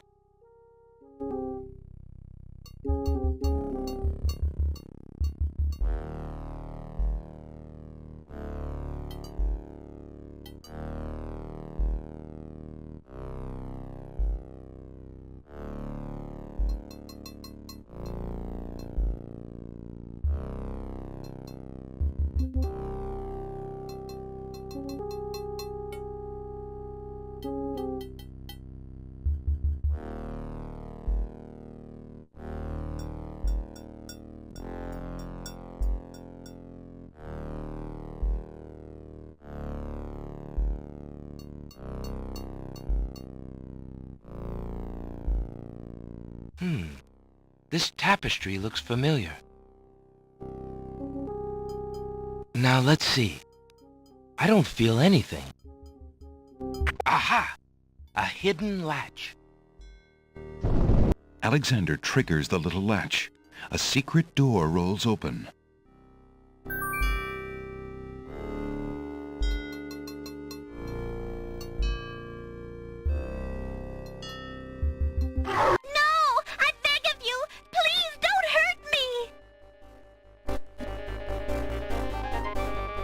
Excuse me.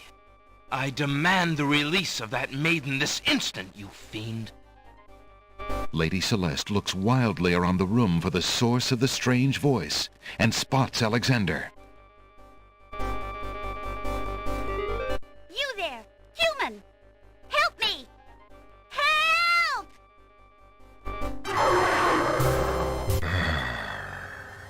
Who dares enter my lair? I ask you to release your captive or suffer the consequences.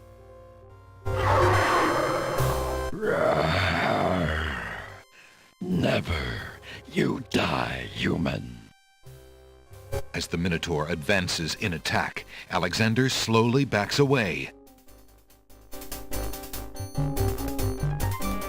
Until he can back away no more. Now where to, little man?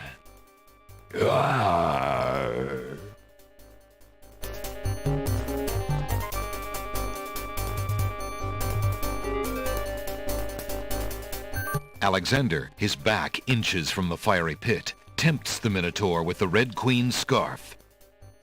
Look here, you bully! Nice, bright red.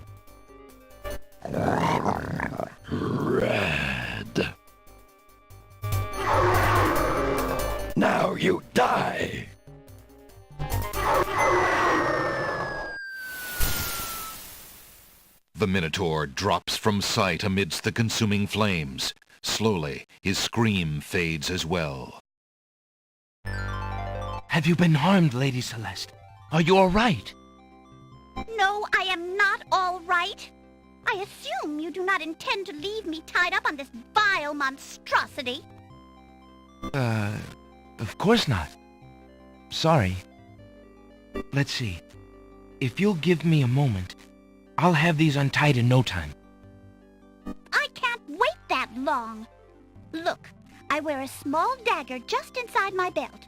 It should be enough to cut the rope. Oh, all right. I've got it, Lady Celeste. Here we go.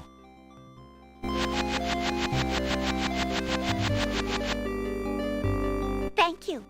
You may keep the dagger as a gift for saving my life. That's very generous. Forget it. Do you mind if we just get out of here now?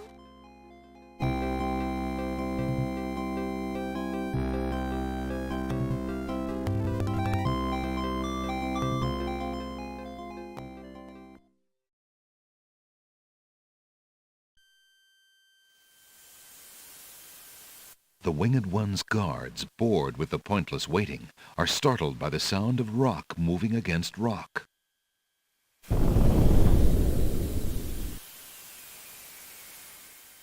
Lady Celeste, bide thee well. I'm quite well, thanks to the bravery of a mere human. So much for your superior intellects. Yes, milady. Now bring him along. I'm going home.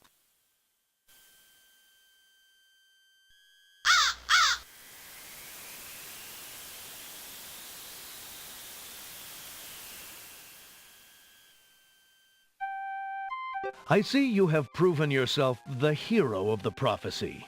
Well, I am expected to thank you for saving my daughter's life, so I thank you. I am obliged to thank you for the restoration of our sacred catacombs. It means much to our people. We have already begun the process of clearing the deadly traps from its rooms. It is also my duty to grant you a visit with the Oracle, so this I do. I will grant you the freedom to leave here unharmed, despite my orders to the contrary from the Crown. But there, my obligations to you end. I have no love for Alhazred, but he is my liege, and if Princess Cassima trusts him and wishes to wed him, my guards will take you to the Oracle now.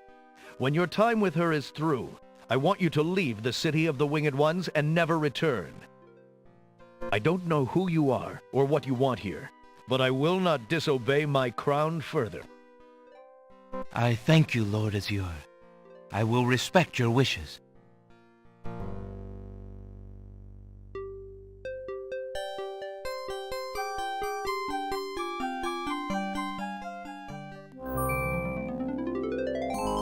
Hail to thee, great oracle. Lord Azure sends you this wingless mail.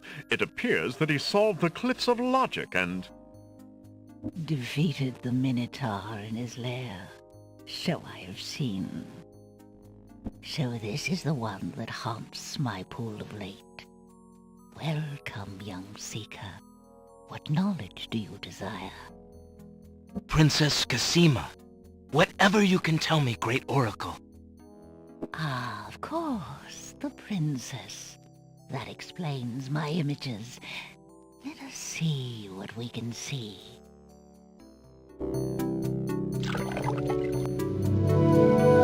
I see a maiden, lovely and pure, but surrounded by evil. She's a rose set amidst bitter thorns.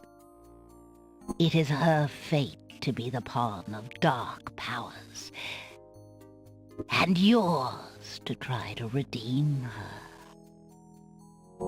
How? How do I redeem her?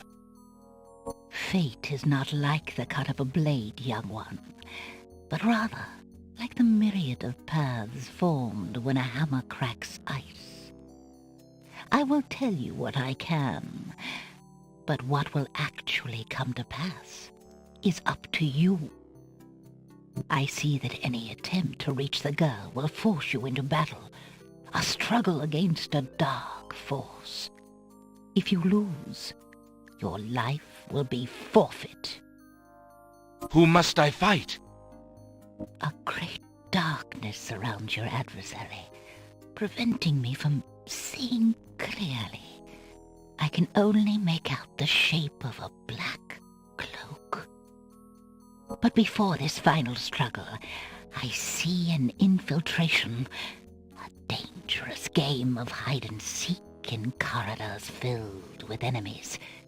The risks are high, but it is the only way to reach the one you seek. There is more than one way into this place. Your choice will dictate much. What else do you see, mighty oracle?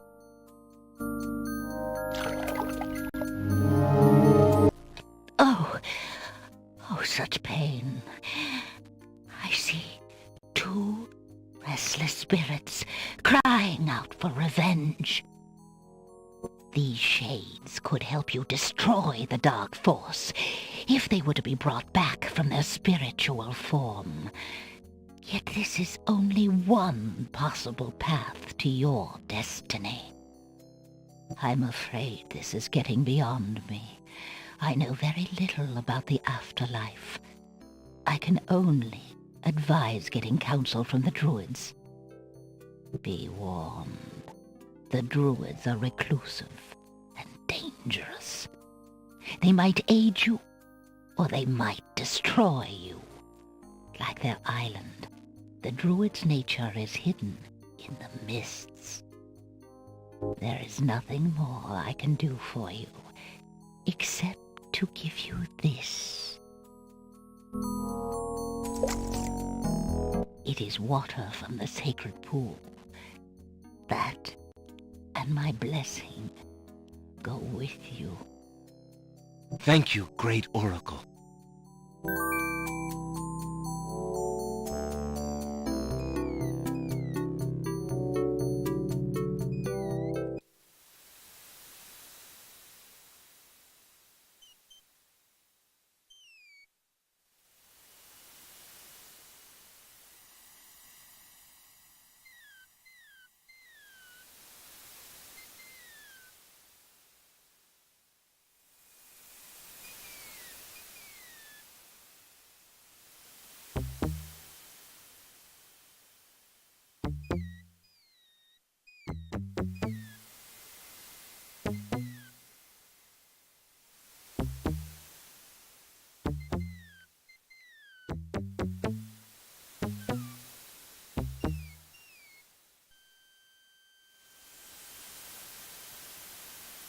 Alexander arrives at the top of the cliffs, somewhat winded after his long but uneventful climb.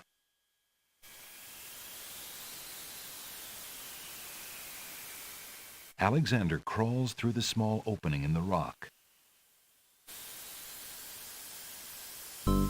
Alexander finds himself in a dark cave.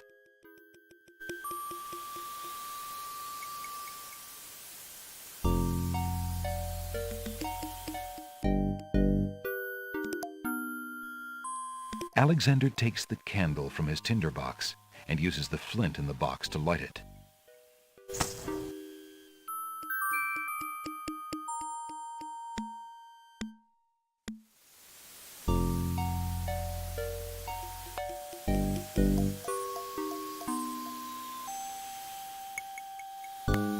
Alexander crawls through the opening in the rock.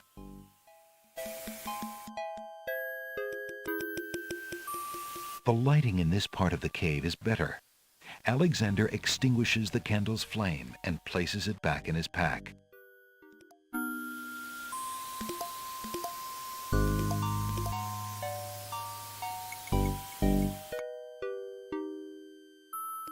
A plant grows on the grassy ledge. Smells like peppermint.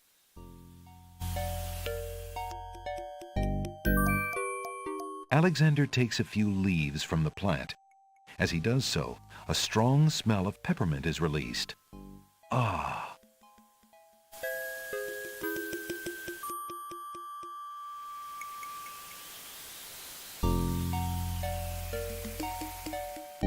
Alexander crawls back into the first room of the cave. Alexander can't see a thing.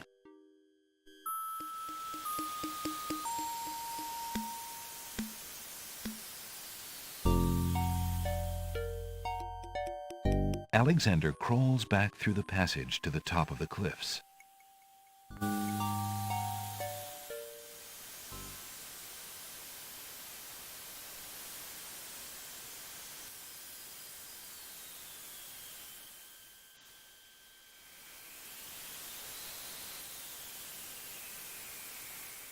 That would...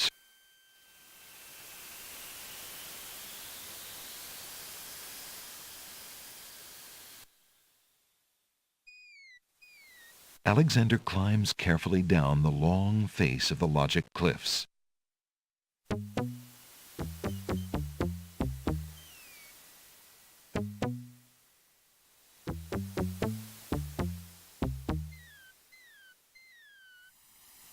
Alexander climbs carefully down the long face of the logic.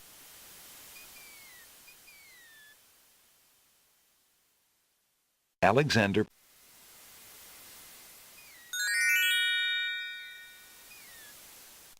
feels a strange pulling sensation.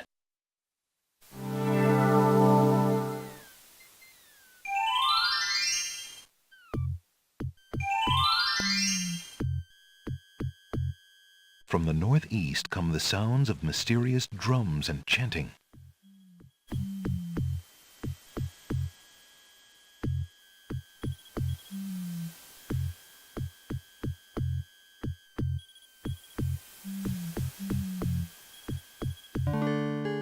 From the east come the sounds of mysterious drums and chanting. Alexander is standing in a small village.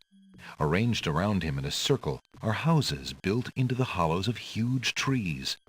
In the center of the village is a fire pit.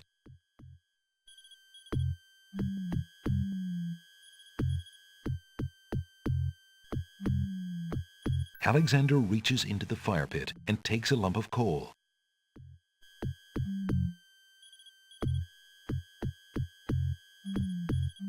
Alexander takes the scythe.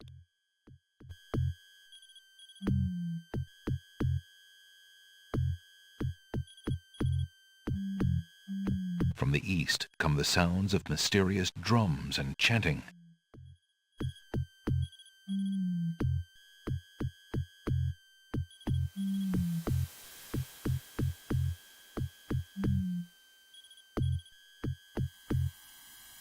Alexander pulls out his magic map.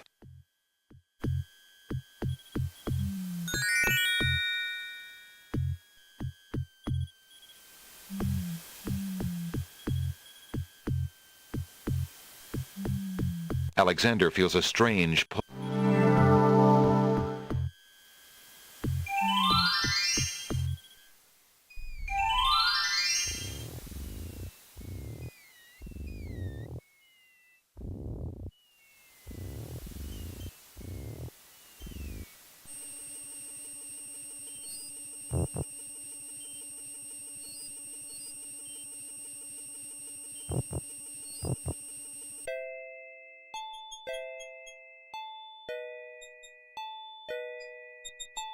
There's a small bottle on the coffee table.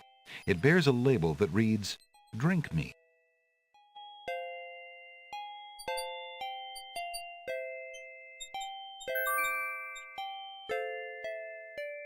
Alexander picks up the bottle.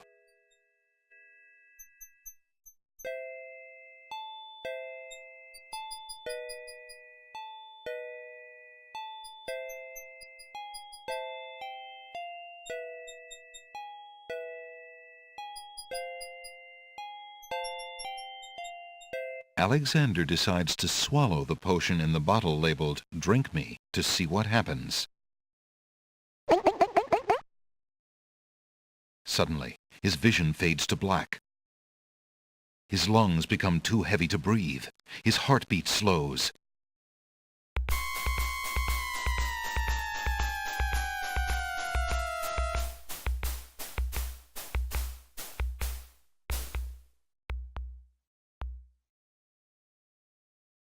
then beats no more.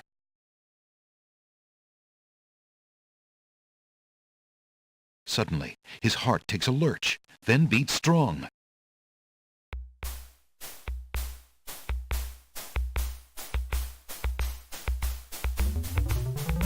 His chest heaves like that of a newborn.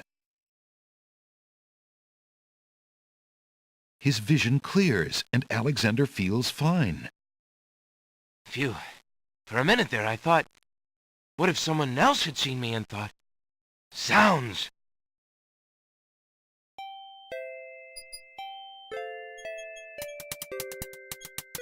Those snapdragons don't like Alexander getting so close.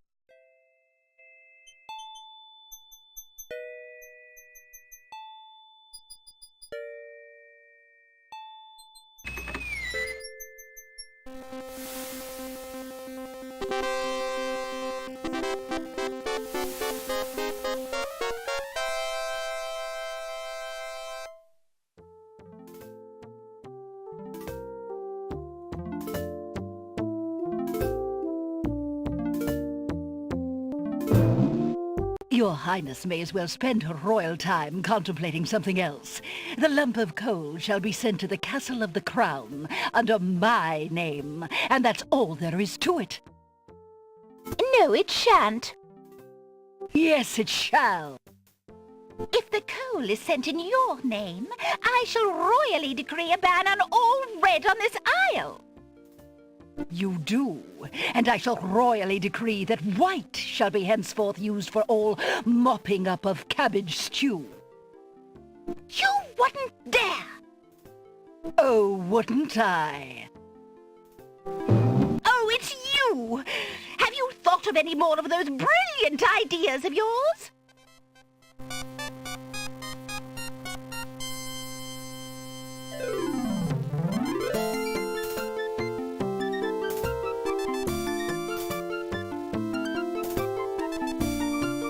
I found the two of you another lump of coal so that you can stop fighting over the one you have. Oh, let me see! A lump of coal! And what a beauty it is, too! Oh, marvelous! Now we can stop fighting, sister. Your Highness can just keep the old lump of coal, and I'll take this new one. Quite right. That settles everything. As a token of our endless esteem and royal favor, please accept this magnificent and truly incredible spoiled egg.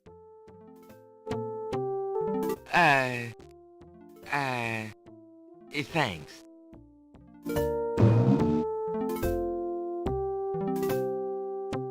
Let me see that lump of coal, Your Highness. It is a beauty, isn't it? Why, it's bigger than my lump of coal.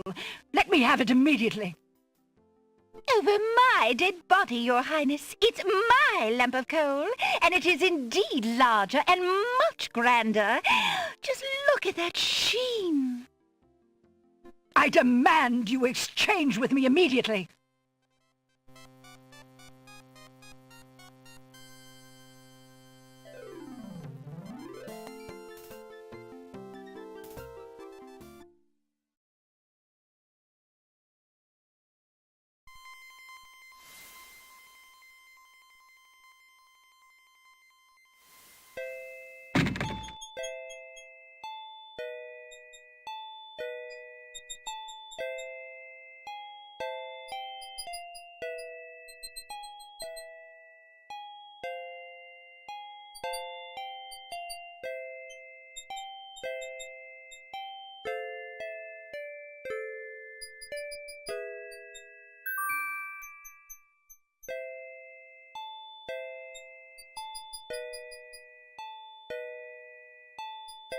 Alexander gives one of the baby's tears a bottle of milk. The other baby's tears seem to resent Alexander's gift for some reason.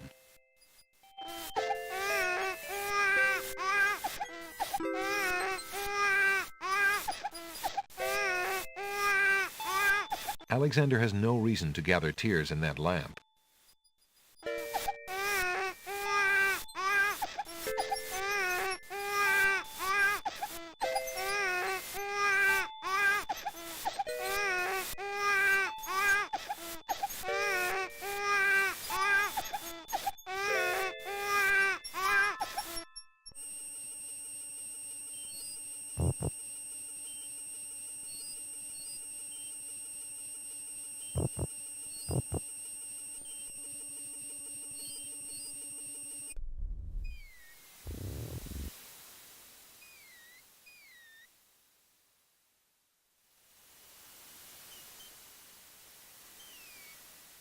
Alex.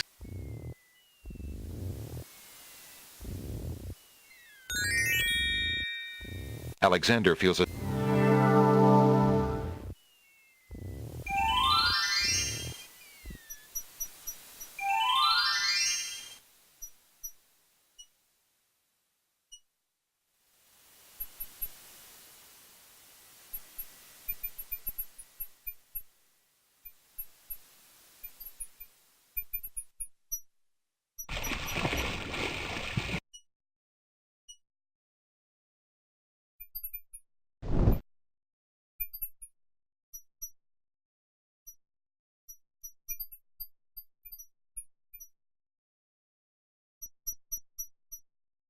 Alexander decides to pass through the gate, preparing the shield just in case.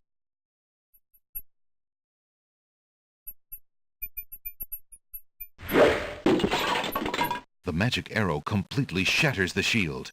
Good thing the arrow didn't hit Alexander.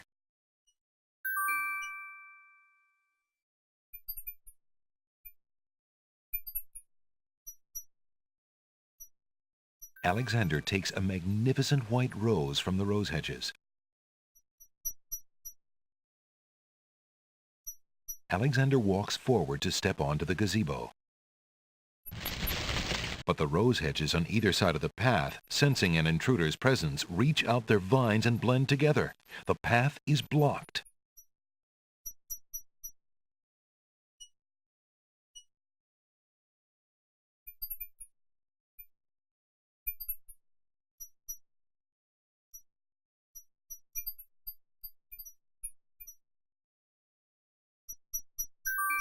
Alexander wields the scythe, determined to get past the magical rose hedges.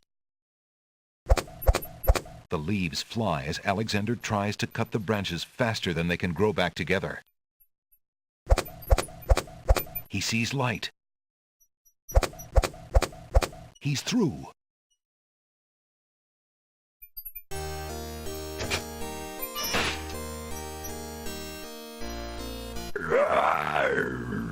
Who dares enter Beast's garden? My name is Alexander. I didn't mean to disturb your private garden. No. And yet, monsieur, you could hardly have accidentally broken through the 3 enchanted traps of the Isle of the Beast. I suppose it is simply my nature to break through enchanted traps. You must be a prince, then. I know the nature of princes all too well. This face you see before you is hideous, is it not? Well, for the face of a beast, it is really quite noble. Ha! I'm glad you like it, for you will soon own one just like it. I, too, was once a pretty prince, caring for nothing but adventuring and rescuing fair maidens. But I rankled one too many evil hags. One dark night, I was turned into this obscenity you see before you, warped in shape and trapped on this enchanted island over 100 years ago. Surely there is a way off this island. Oh, surely. You broke in, did you not? And yet think, where would I go clad so eloquently as I am with this silk and this pelt? You see, my prison is also my sanctuary. You are the first to break through the barriers in lo these many years. That is, except for the druids who stole my heirloom coat of arms. If there's any way I can help. Help? You? I'm afraid you don't understand. The enchanted barriers were a warning and protection for you more than for me. Your prize for forcing your way past them is to join me in this dire life. By the laws of this sorcery, You are doomed to be trapped in the form of a beast. Your reward for broaching this garden is to be my slave. A slave as beastly as I am. You have only a few hours of humanity left. But that's not possible. There must be some way to break the enchantment. Spells always have a weakness somewhere. The enchantment you are under is tied to my own. Oh, the sorceress left me a way out. But I'm afraid it was only her final bitter joke. You see, I need only find a maiden to join me here, to share my castle, my life, willingly. Take another look at me. You can't help but admire the hag's terrible cruelty and cunning. I shall try to find such a maid, for Casima's sake. Truly? How determined of you. I personally would not waste my last few hours as a man on an impossible errand. However, you may do as you please. I give you this token. It's my family ring, and the only heirloom I have left.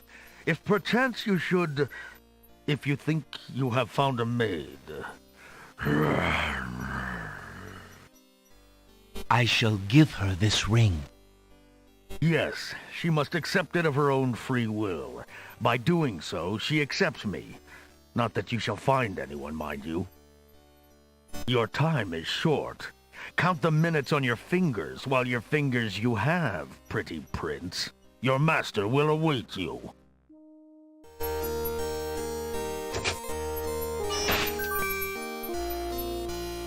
The Path.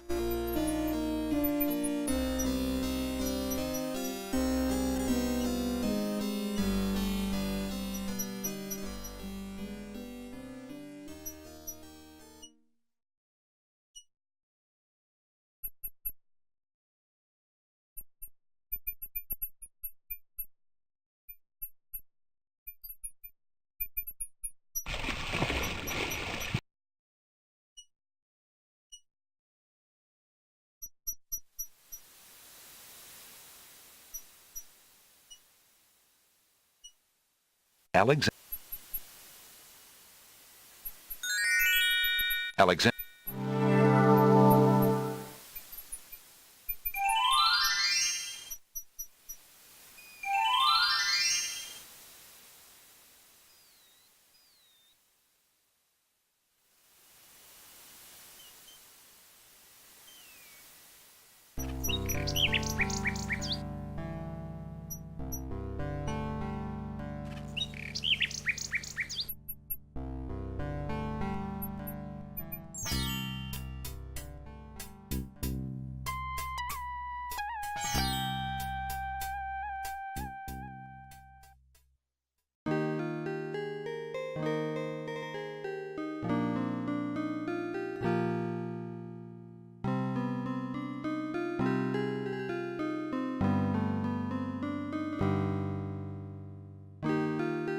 Pardon me, maid.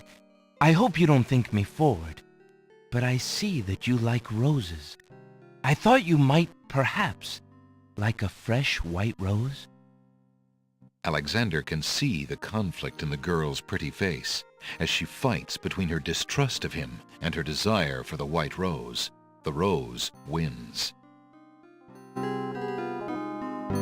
Oh, I shouldn't, sir, but it is so lovely. I've never seen a rose of white. It looks so pale and delicate. Wherever did you find one of such a color? There are many hedges of them on the Isle of the Beast, and they grow together like magic. Oh, truly? What an adventure that must be to see them. But I should not speak so, especially to a stranger. Thank you for the rose, though, kind sir.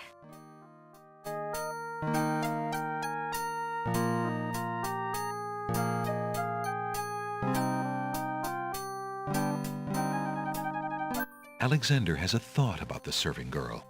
He decides to bring up the subject of beast with her. Let me tell you about the place where the white roses grow.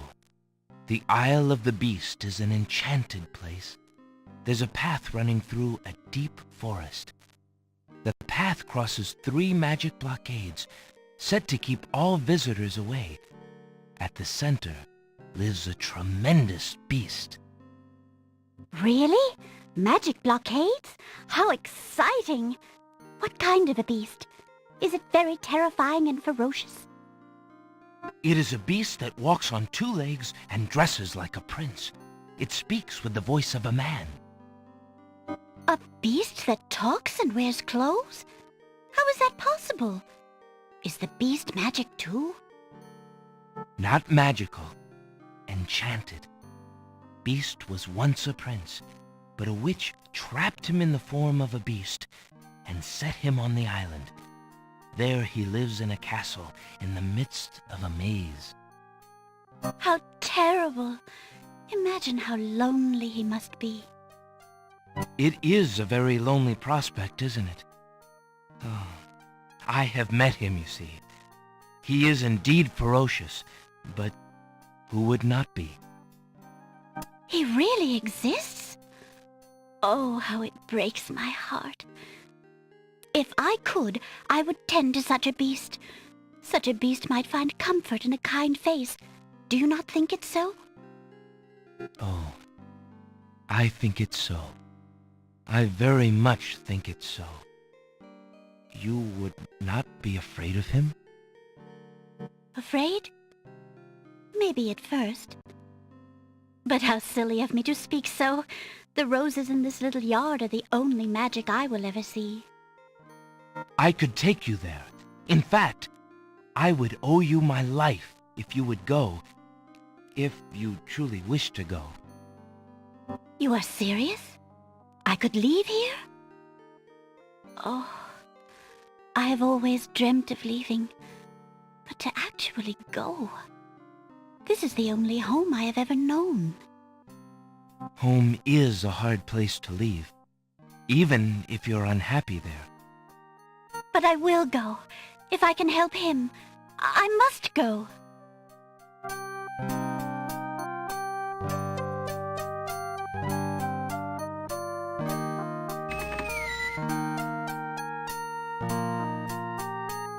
Is there nothing you wish to take with you? There is nothing. Then take this ring. It is his.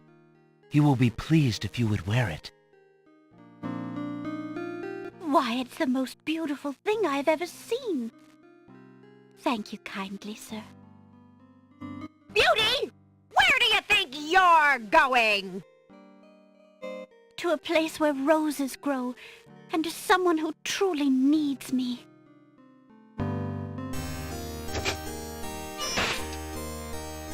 I see you wear my ring. You willingly agreed to spend your life here with me? Do you know what that means? Yes, my lord, I do. I have been touched by your story. Pity alone need not sentence you to endure this face.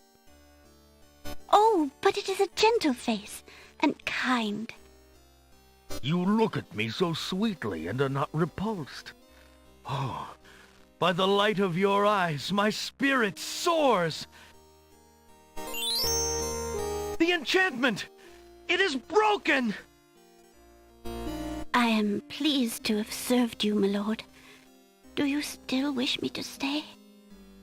What? Speak not such nonsense, Beauty. Do you think that I learned nothing of true love during my time here? You are my queen.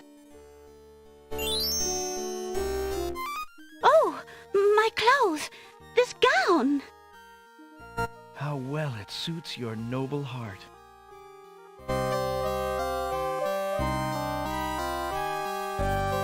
Alexander, how can I ever repay you? I have nothing to offer except my gratitude. But please, take these old clothes. Perhaps you'll find someone in need during your travels. You have already repaid me by your example of courage, Beauty, and by your friendship, I hope. You will always have our friendship and loyalty, Prince Alexander. But from a fellow adventurer, take some advice. If you find your true love, protect her with your life. Fear all beasts without the redeeming humanity of love. And to aid you, accept my mirror. Now that my life is no longer hung in false shadows, I have no need for it. Give it to someone with nothing to fear from the truth it reveals. Thank you. I wish you both well. Come, beauty. Let me take you home.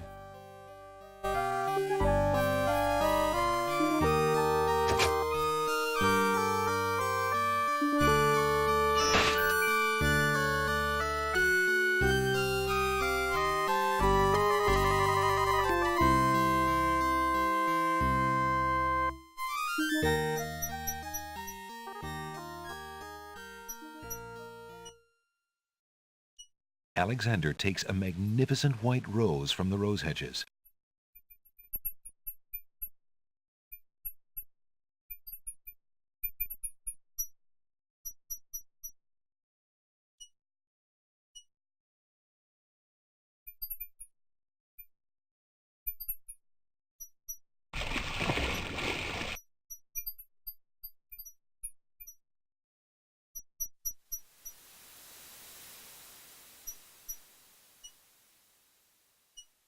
Alexander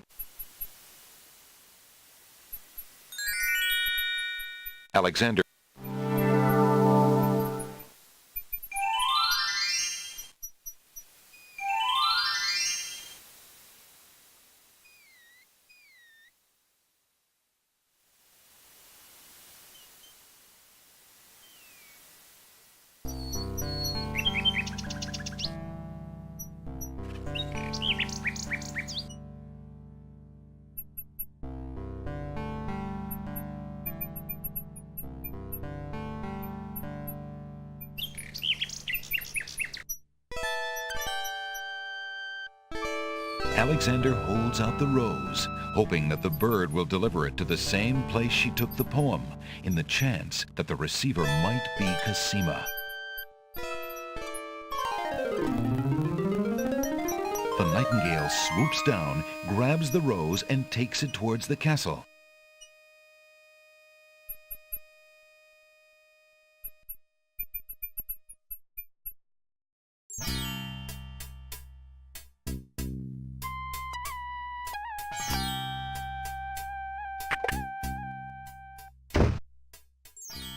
Good day, Prince Alexander.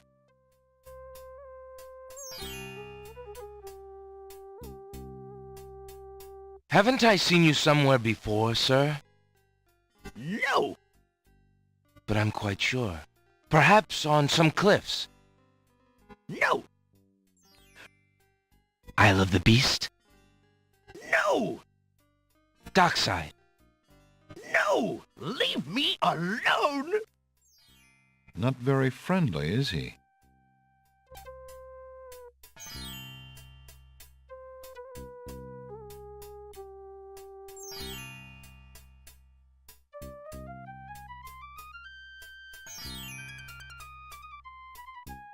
Alexander suddenly gets a very sneaky idea. I can't go on anymore. Without Cosima, I'd just rather not live. Prince Alex, no! It's true. The Wazir has beaten me. I give up. Poison is my last resort. Stop!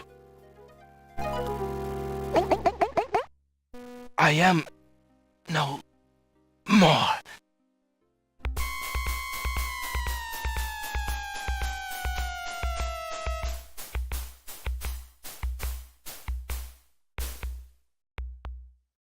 Oh, what a waste. The poor young fool.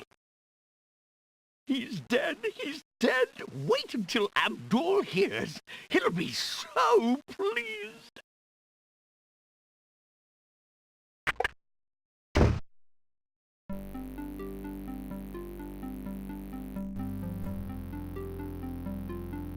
I told you not to pop in like that. You can learn to knock like everybody else. Sorry, Master. I couldn't help myself. I have great news. Well, what is it? Prince Alexander is dead! He killed himself in despair over losing Cosima. What? Are you positive?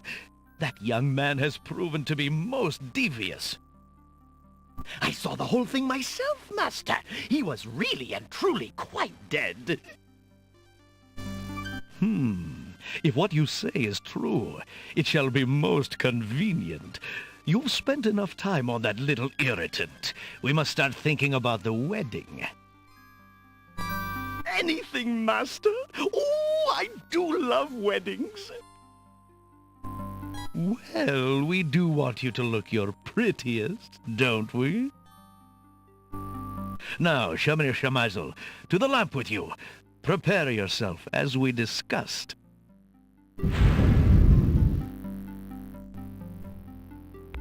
Alexander's heart lurches to life in his chest.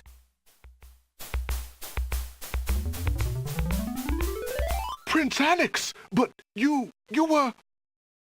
Sorry, friend. I was doing a little acting, I'm afraid. Ah, of course, the strange cloaked man. You are quite clever, and a bit too exciting for an old man.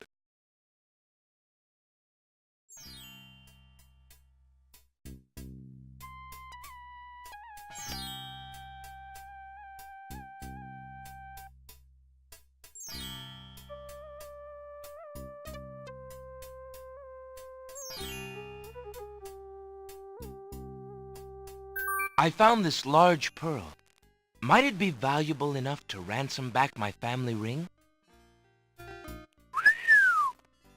I have never seen such a perfect pearl. Certainly you can have your ring back. Oh, I'm glad you didn't sell it. I'm a bit attached to it, I'm afraid. Of course you are. You would be cold-hearted if you felt any differently. I am happy to see a family heirloom back with its rightful owner.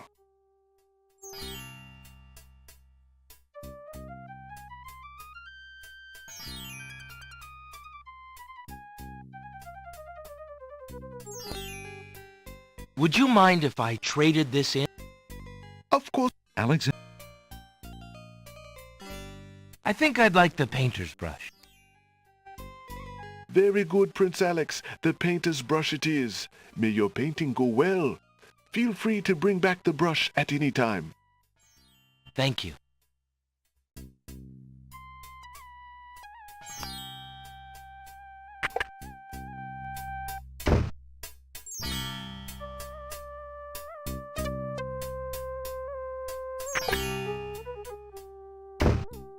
Hello.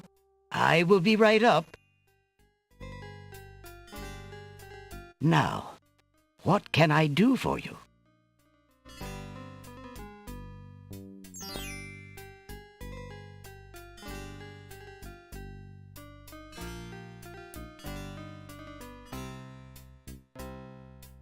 I found this rare book, and I thought of your offer.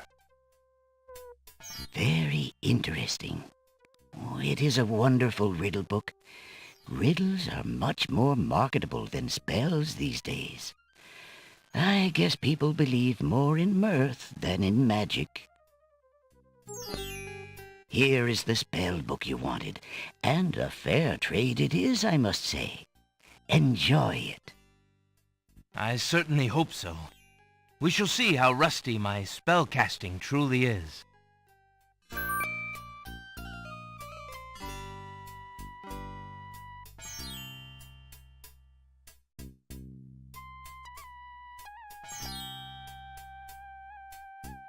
Alexander carefully reads the instructions for a spell entitled Magic Paint Spell.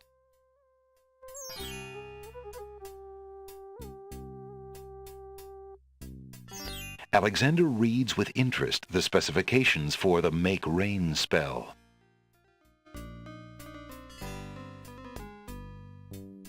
Alexander browses the details of a spell that claims to be able to charm a creature of the night.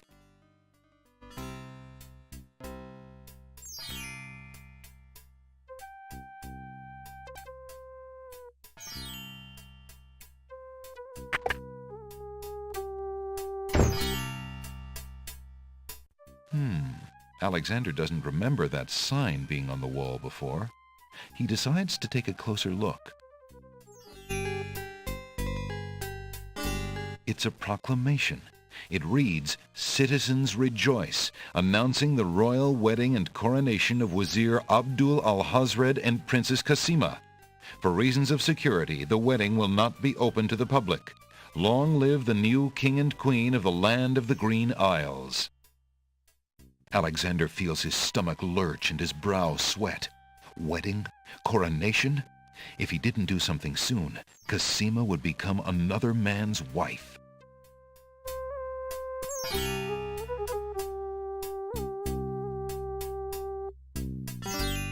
Old lamps for new! Old lamps for new!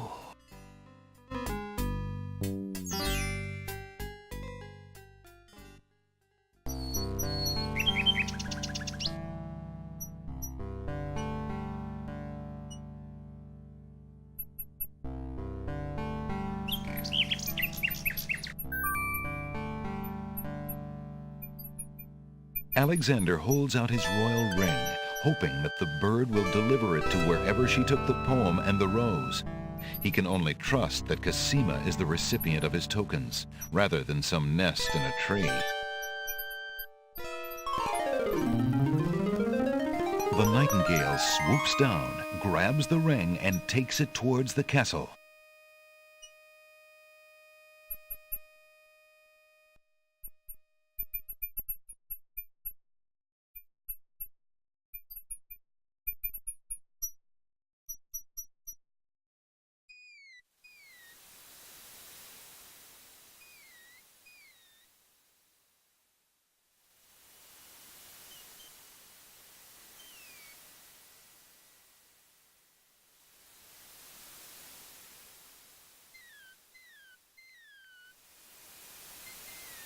Alexander.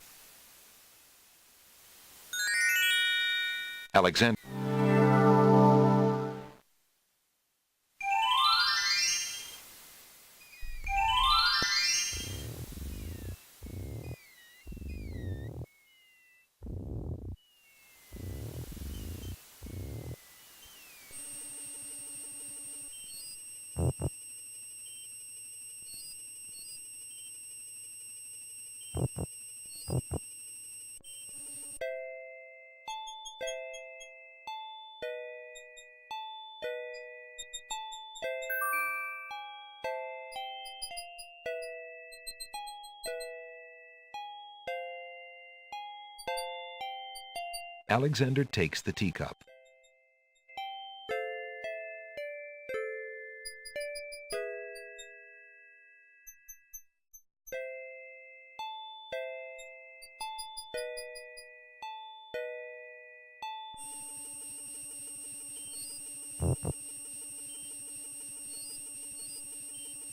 Alexander takes a bottle of milk from the milkweed bush.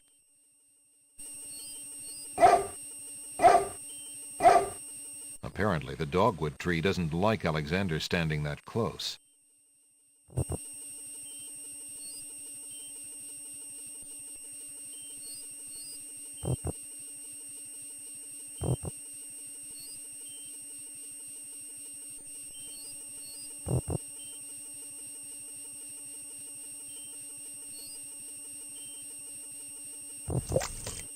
What do you think you're doing?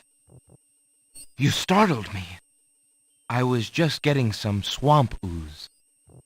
Well, you certainly won't get it there! That's not swamp ooze! That's swamp slime! He's right, you know. But he could be a little nicer about telling you.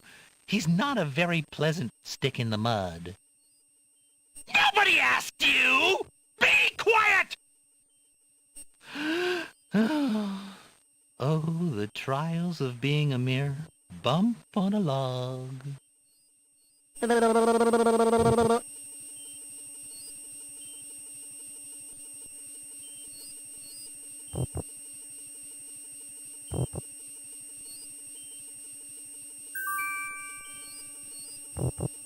I thought this might come in handy the next time your brother starts picking on you.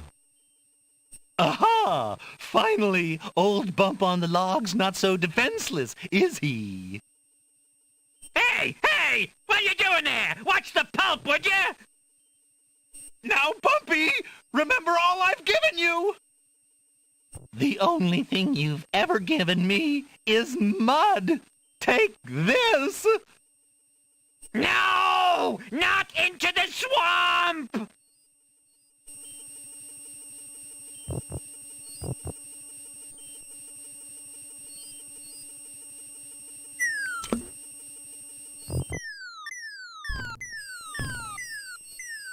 Hey, okay, I give up. Geez, sorry. Well, I guess it's not very pleasant having things thrown at you. I'm sorry. You mean it? Really? Brother. Brother! Stick in the Mud and Bump on a Log, exhausted from the battle, immediately doze off into naps. Rotten Tomato, being equally lazy, decides to join them.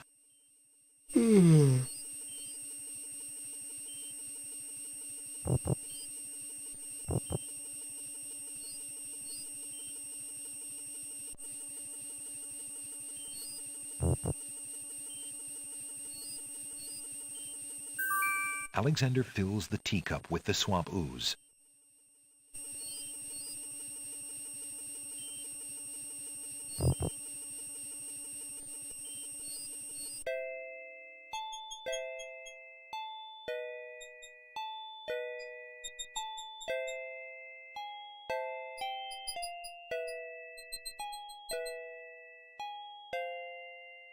Alexander gives one of the baby's tears a bottle of milk.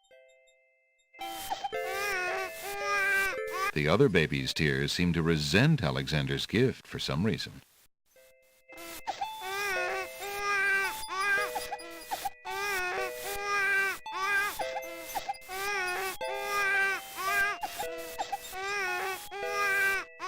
Alexander collects some of the baby's tears in the old hunter's lamp.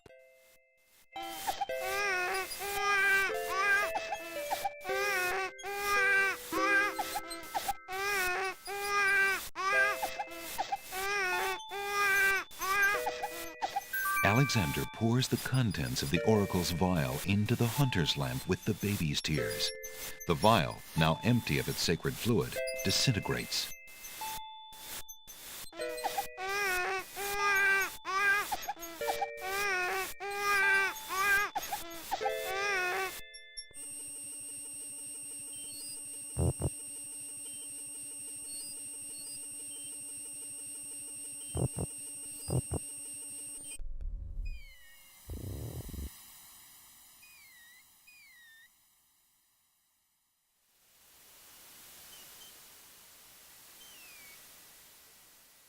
Alexander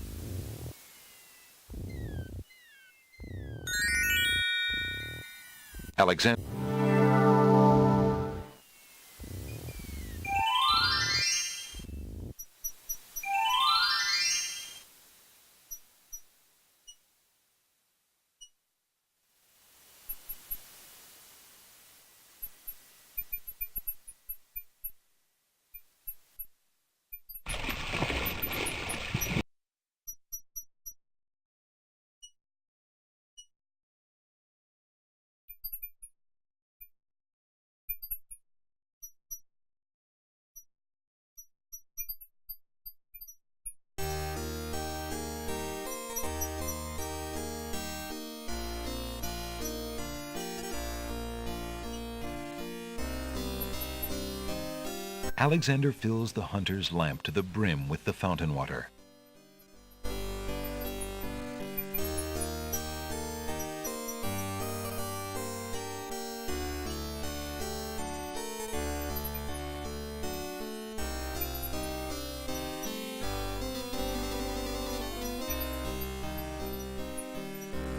Alexander prepares to enchant the hunter's lamp with the Make Rain spell incantation. Clouds of thunder, shafts of light, come and sup with me tonight. Waters 3 have I for tea, brew a tempest now for me.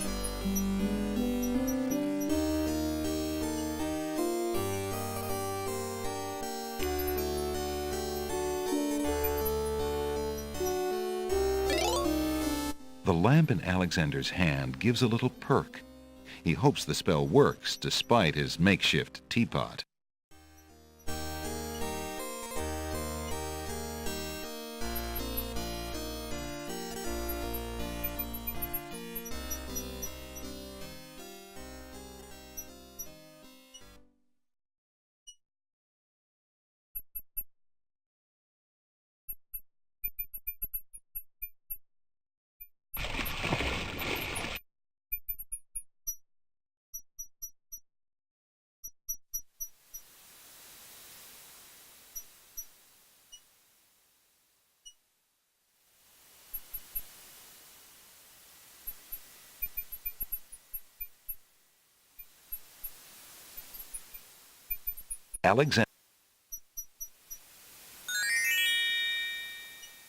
Alexander feels a strange pulling sensation.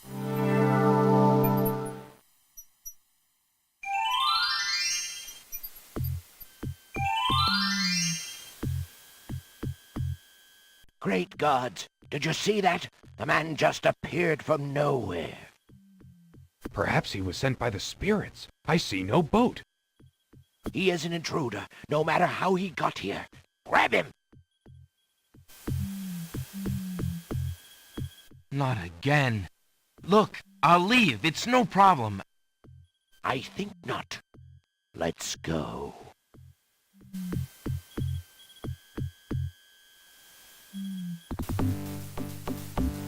Alexander is frozen at the spectacle before him.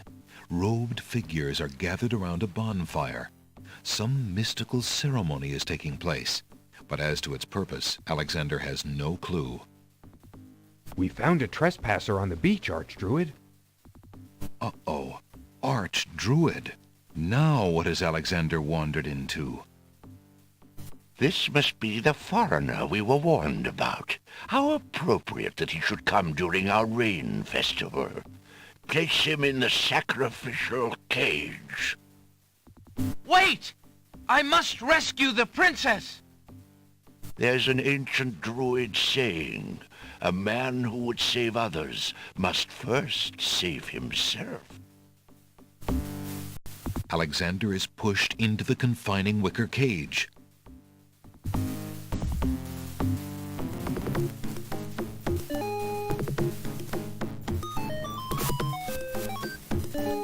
And the cage is swung out over the bonfire.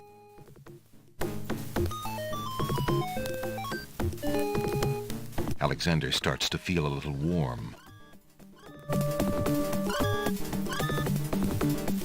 The bottom of the cage is getting uncomfortably hot. This cage is really hot. Fire in the cage! Alexander pulls out Beauty's old slave clothes, desperate to beat out the flames. As he does so, a strand of Beauty's hair that had been caught in the metal comes free of the clothes. The flame is extinguished, but the clothes themselves burn to cinders. Alexander won't be able to keep the cage from igniting for long. The heat and movement must have jarred something. Something that Alexander's carrying is starting to jiggle around. Egad, something's really percolating. The water in Alexander's lamp is hot. It's just about boiling.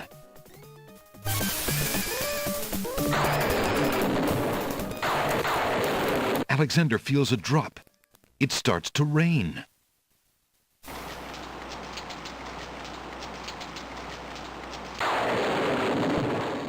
That man is a powerful nature wizard. By the sacred oak, let him down!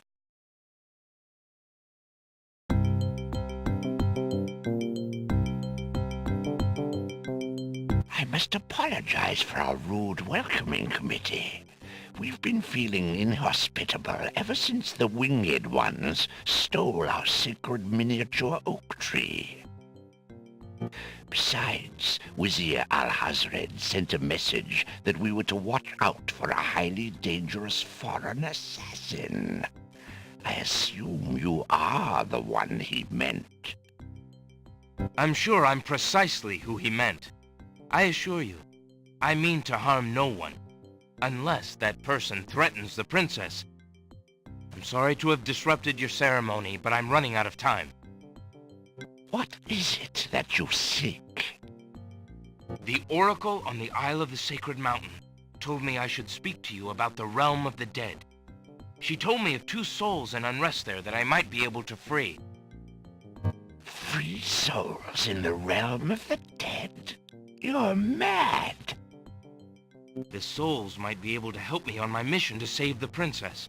It's imperative that I do everything I can. The risks are not important.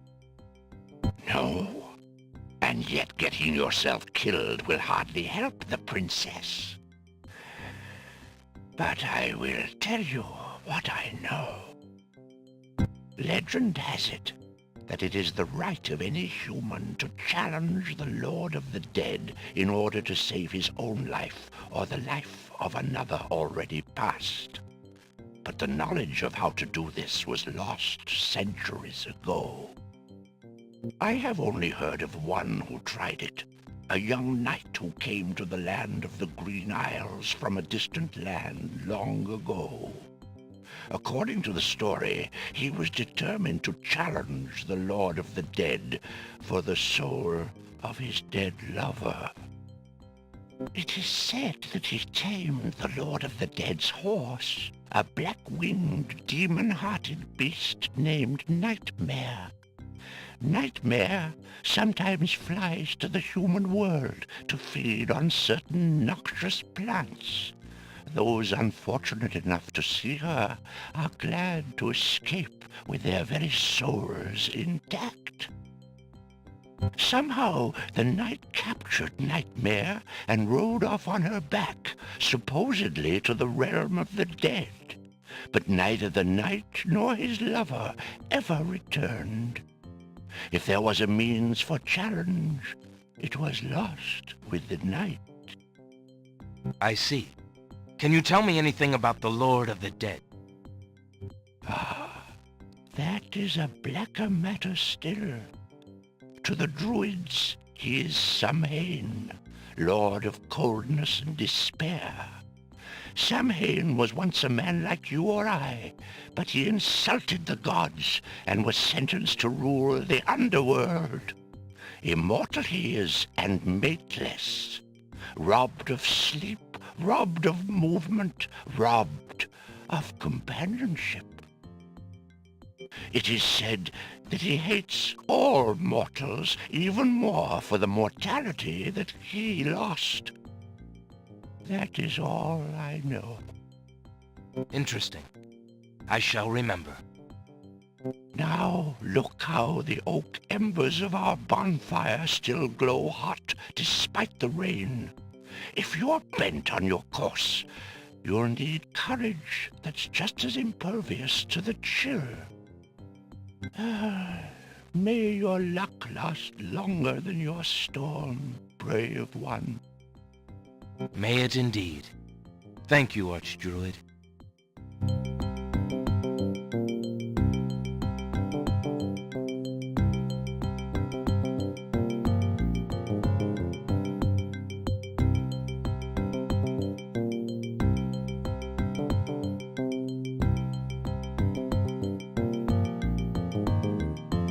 Alexander scoops up some of the red-hot embers in the ancient human skull.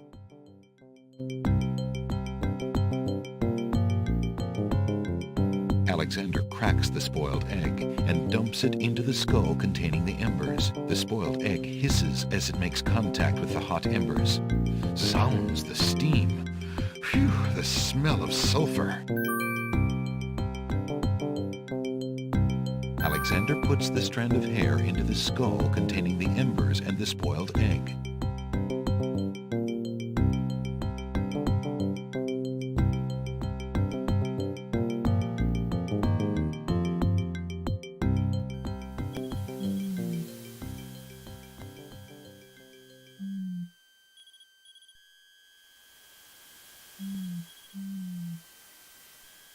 Alexander pulls out his magic. Alexander.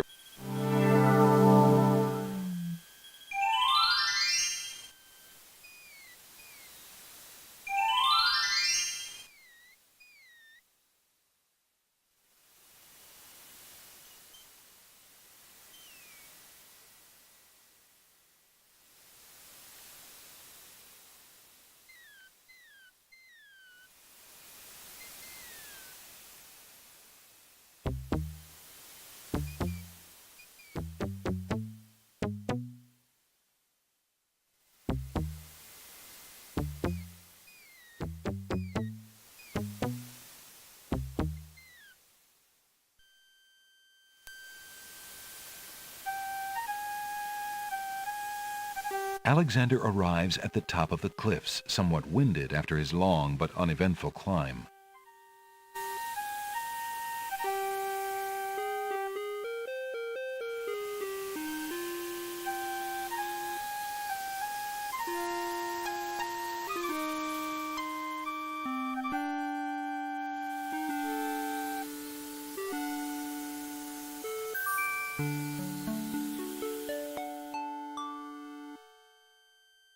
Alexander solemnly speaks the incantation over the skull.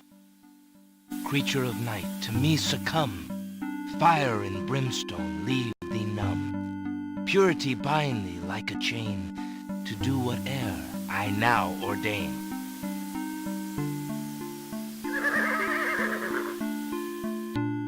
Nightmare flares her nostrils at the scent of the fire and brimstone. That's it! Come on! I need passage to your homeland, fiery one.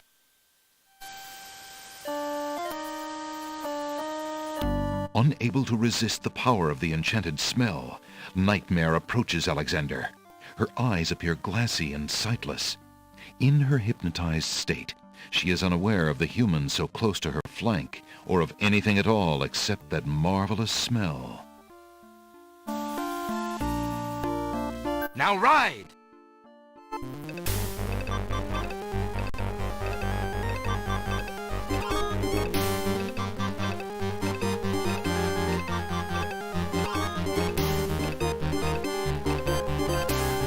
Nightmare deposits Alexander on a strange, cold world.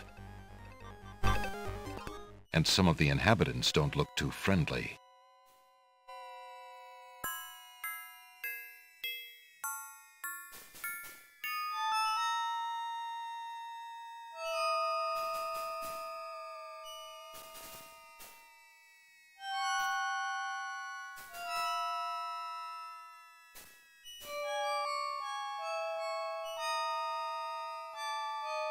Who are you, grieving spirits?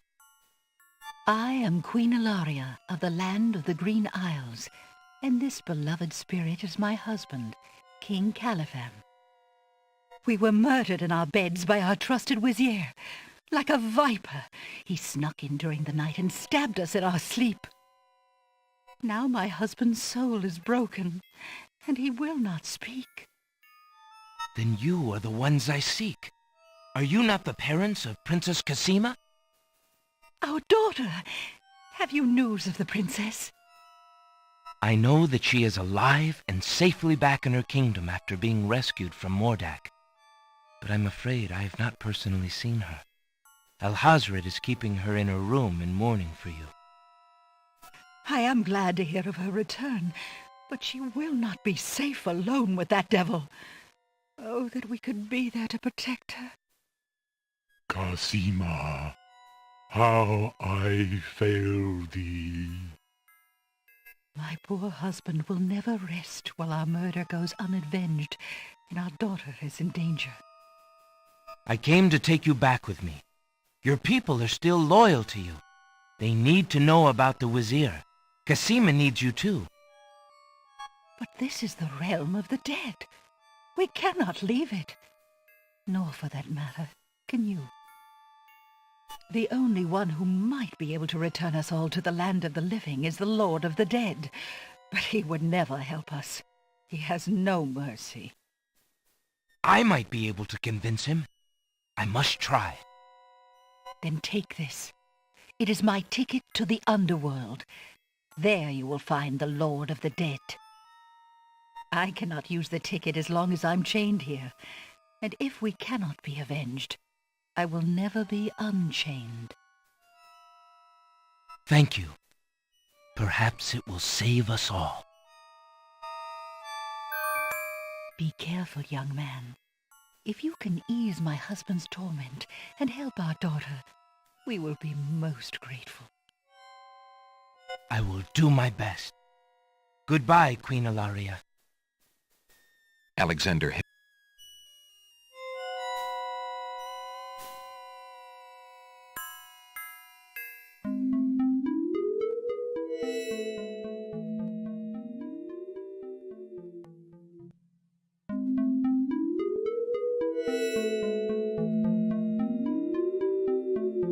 Why do you not rest, sad spirit? Rest? I cannot rest. My son is lost. Lost? You mean in this realm? No.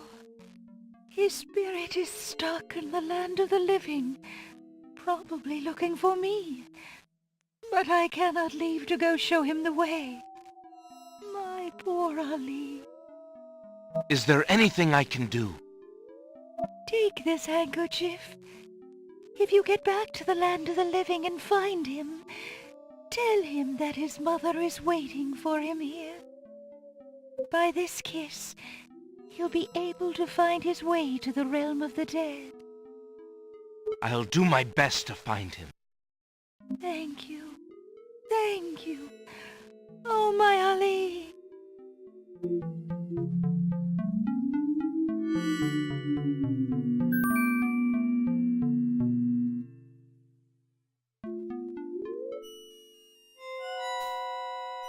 The luminous moon casts a glow over the strange, dark landscape. A monstrous skull looms at the end of the twisted path. The passing spirits are all heading for it as though it were a magnet. It must be the entrance to the underworld.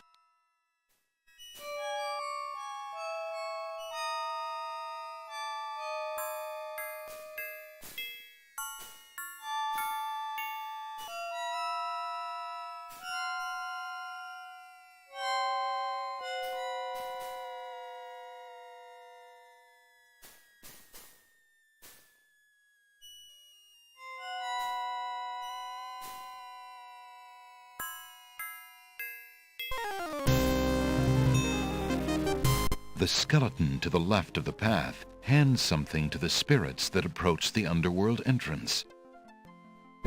Ticket, please. Next.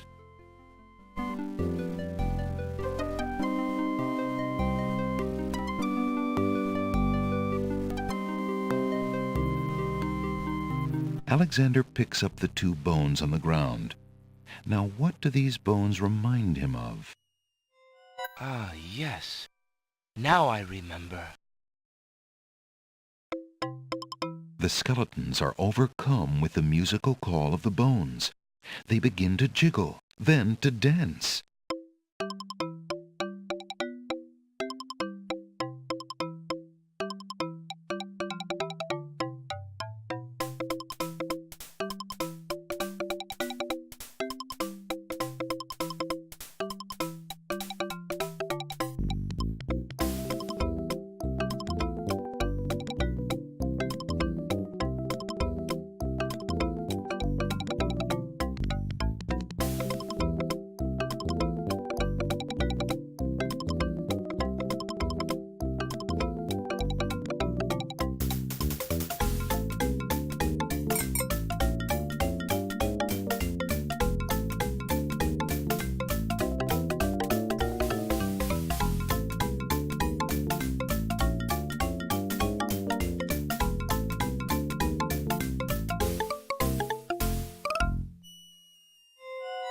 Alexander finishes his tune, and the skeletons resume their posts. Despite their frolic, they don't seem any friendlier.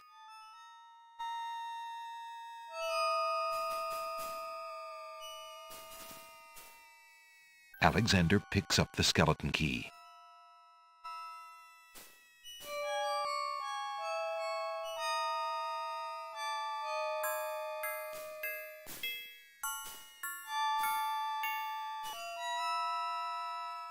I have a ticket. Go on. Next.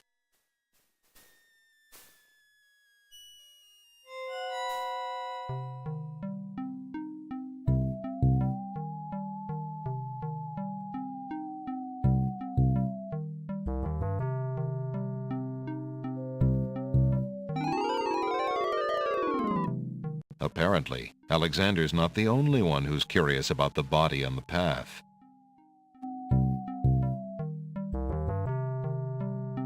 A knight's remains lie abandoned on the path. The knight, like Alexander, must have been alive when he entered the underworld, but for some reason he never reached his destination. Alexander wonders if this is the knight the Druids spoke of. The knight is wearing one black gauntlet.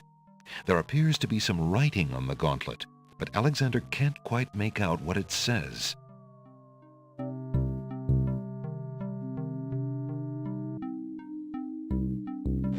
Alexander takes the knight's black gauntlet and examines the writing on it. Flesh may cross the portal and seek its master death.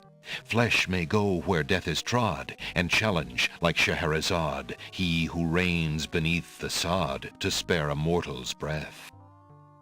Zounds, that sounds serious.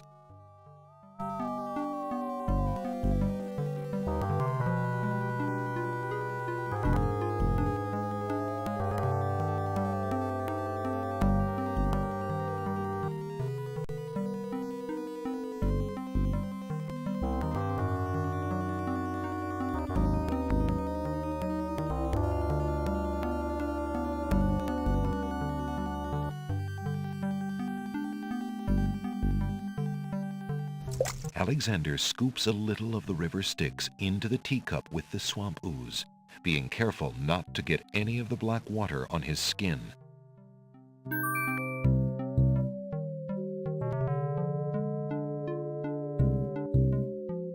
I must see the Lord of the Dead. Please, let me ride across the river Styx on the ferry. Charon apparently has rules as strict as those of the skeletons at the underworld's entrance. Alexander is not getting on that boat until he gives Charon the appropriate fare.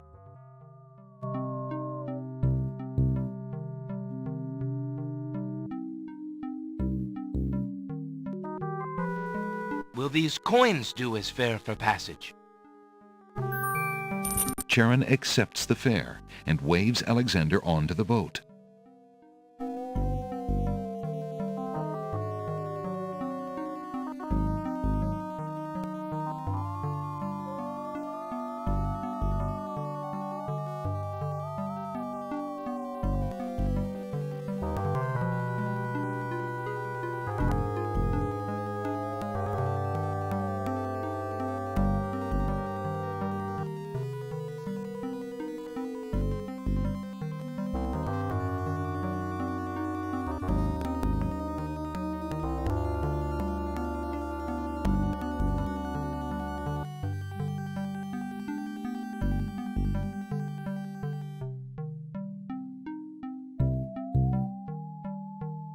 Alexander reaches out to open the gate.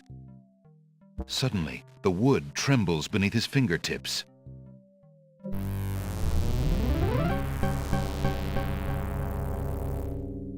What touch has awakened my sleep? I smell the blood of a mortal. Reach out thine hand again, fleshy human, that I might devour it. It has been centuries since I last ate.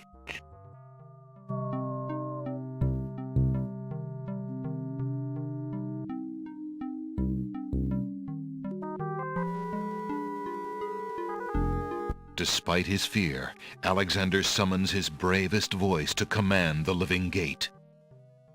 I would pass, gate. I have business with your master. My master and thine, human. I would be pleased to introduce thee. Only step forward and thou shalt meet him shortly. No, thank you. I come to meet the Lord of the Dead with my flesh still intact. And why should I let you past, human, when I would much rather eat you? I have been told that there is a way for humans to enter Death's realm. There must be something I can do. Some task that will allow me to pass through your doors, Gate. I seem to recall something. A trick. Perhaps, a test. Yes. Should a human try to pass, a riddle is Gate's wont to ask. A riddle it is, then. And if thou wouldst fail to answer Gate, his thirsty jaws will be thy fate. Agreed. Listen as though it meant thy life then, human, for it surely does. My first is foremost legally. My second circles outwardly. My third leads all in victory. My fourth twice ends a nominee. My whole is this gate's only key. My first is foremost legally. My second circles outwardly. My third leads all in victory. My fourth twice ends a nominee. My whole is this gate's only key.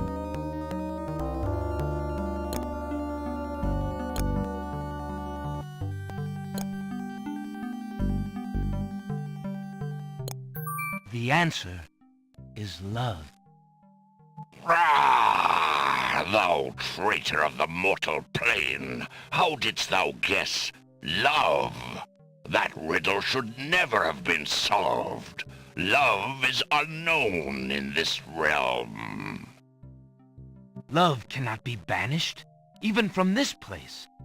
There are spirits still pining of it on the surface above. Still less can it be banished from my heart. Enough! Burden me not with thy poetry. Pass through, and quickly, before I change my mind.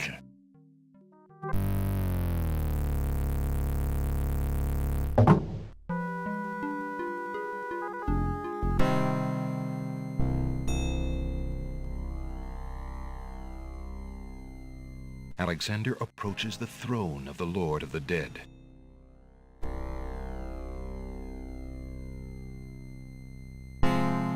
Why have you entered my domain, still wearing your flesh? If you are so anxious for death, you might have found it easily enough in the land of the living. But since you are here, you are most welcome to stay. Kiss my hand, and you will be one with the spirits. There will be no pain.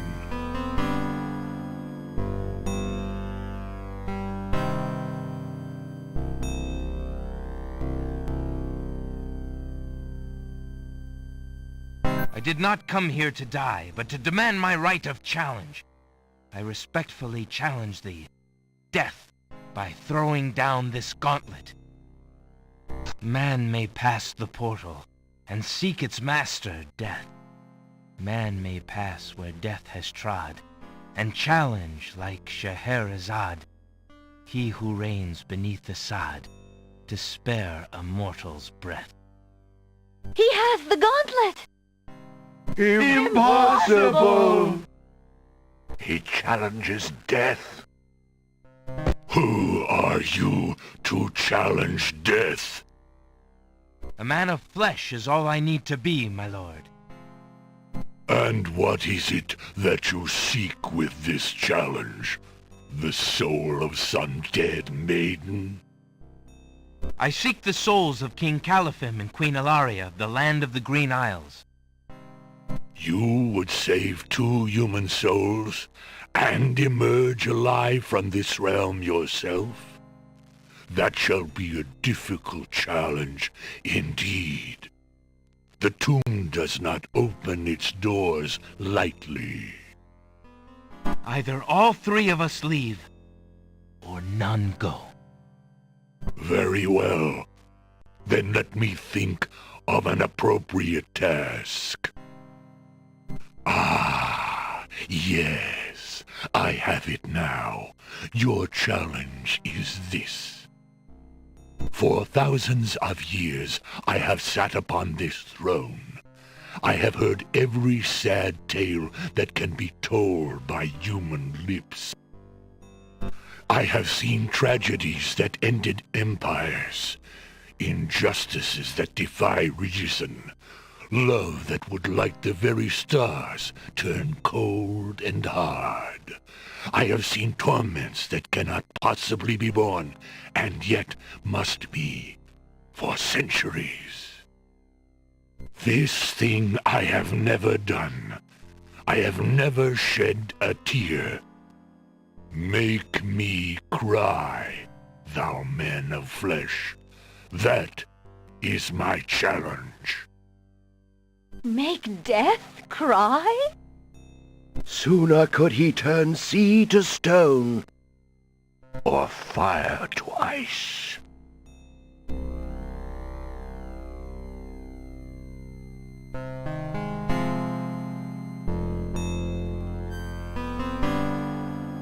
If your existence has been all that you say it has, then truth alone shall be my sword. The mirror's surface swirls with darkness for a moment, then fills with images even blacker. Reflections of despair, of wailing souls, of shackles colder and more immutable than any forged by man, of a world of thirsts that can never be quenched. Alexander feels the mirror tremble in his grasp, and is glad that he cannot see its face. But the Lord of the Dead is transfixed to the mirror, to the screening of his life. Things long forgotten are once more uncovered.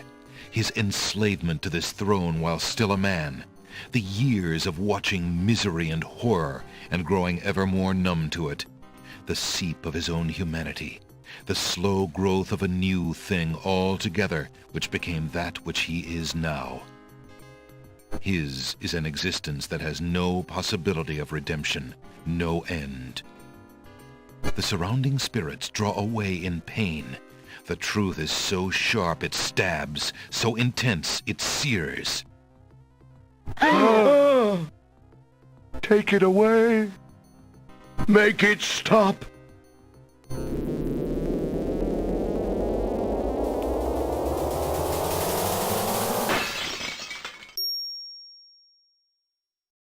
The mirror of truth cracks from the strain, and death sheds a single gray tear. Truth is indeed a terrible thing. I have worn this mantle for so long, I had forgotten its dreadful weight. You shall take the souls and leave as I agreed.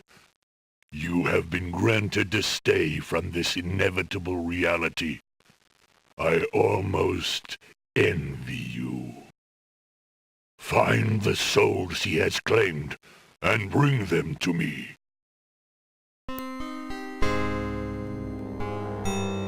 King Caliphim and Queen Ilaria, I presume. Your hero has won you a few more years of mortality. May your souls be more prepared for their rest when you return. Thank you, my lord. I hope that they will. And you, man of flesh, my steed shall take the three of you back to the land of the living. Tell her where it is you wish to go.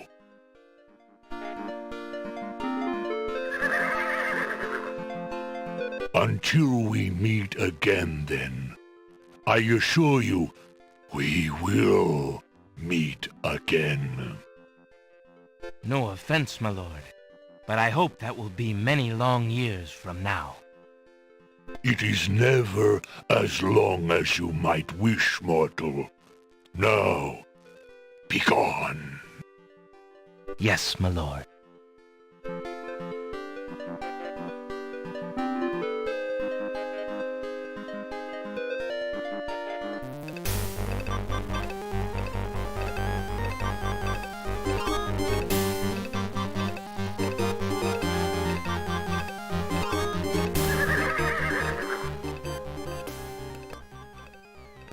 Are you coming, Majesty? Alhazred's treachery must be handled carefully, Alexander. Alari and I must go gather our allies and form a plan. Watch over Cassima. Make sure she comes to no harm. We will return as soon as we can to take back all that has been stolen from us. I will keep her safe until your return. Thank you, son. Your love for our daughter must be deep indeed for you to have undertaken death itself for our sakes. Indeed. May we succeed in what awaits us, and live long together as a family.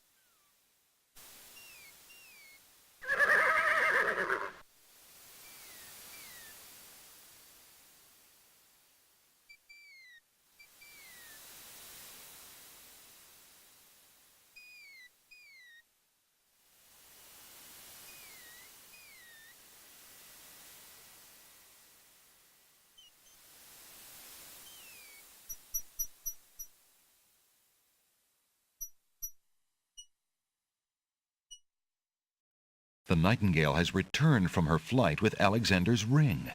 She flutters off her branch and drops something red at Alexander's feet. Large leafy ferns spread their fronds across the fertile ground. The nightingale has dropped a bit of red velvet on the ground.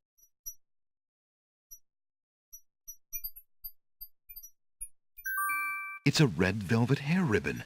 The bird must have taken Alexander's ring to someone who sent back this ribbon in return. Could it possibly be? Dare he hope that the someone is Cassima herself?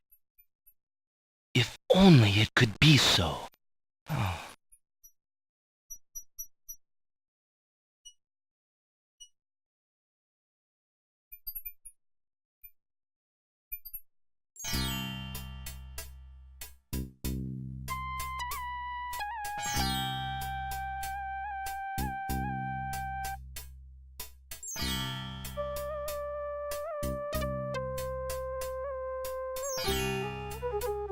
Excuse me, peddler, but I have an old lamp that might interest you. Ah, an old lamp. And what a nice traditional design, too. Take your pick of my new lamps.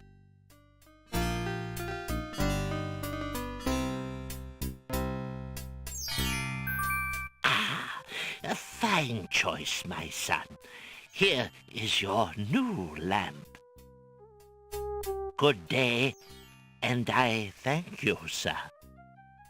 Good day.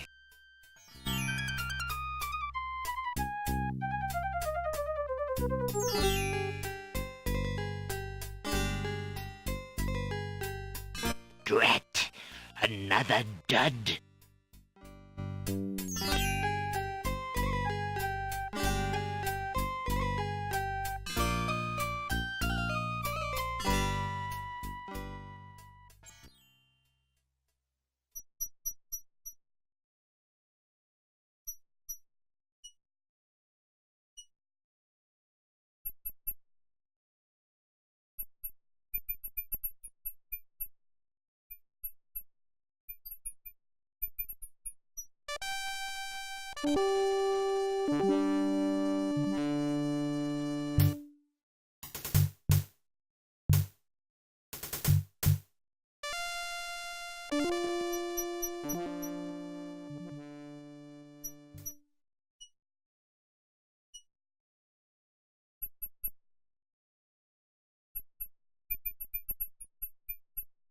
Alexander dips the large black feather into the teacup and stirs the contents gently.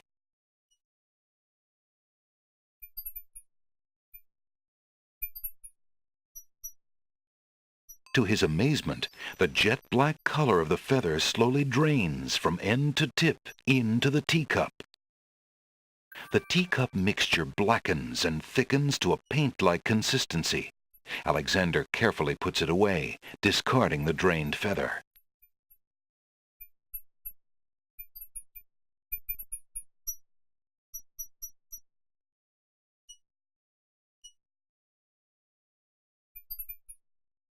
Feeling artistically inspired, Alexander decides to make use of the large blank castle wall.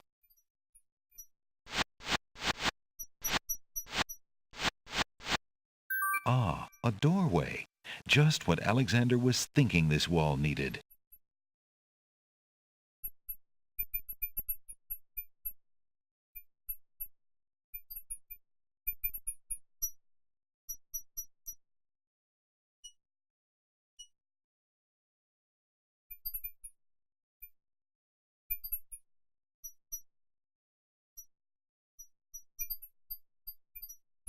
With trepidation, Alexander gathers his strength for the enchantment of the painted door. Magic paint, black as ink, bring to life what I think, make it real what I draw, according... The spell worked. The door has magically solidified.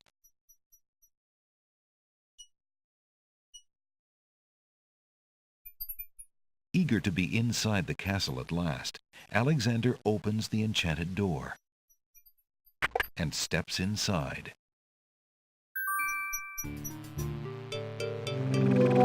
The magic paint door fades back into the wall. So much for an easy exit.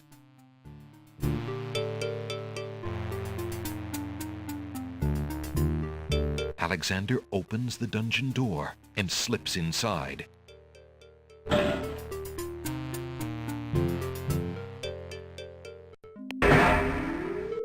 Mother? Mother, where are you?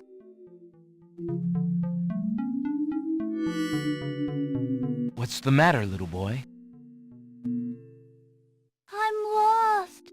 I can't find my mother. I don't know why she would just leave me here. I've been alone ever so long. Mother? Mother, where are you?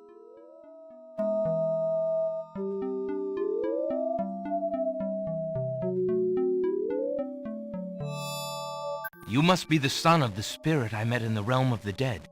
She gave me this handkerchief and asked me to tell you that she's waiting for you there.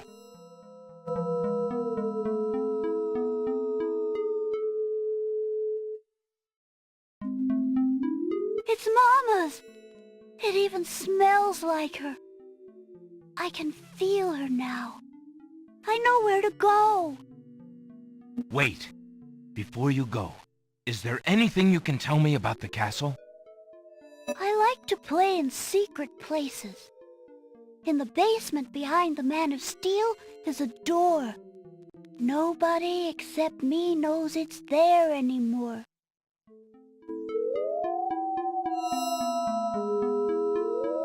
Farewell.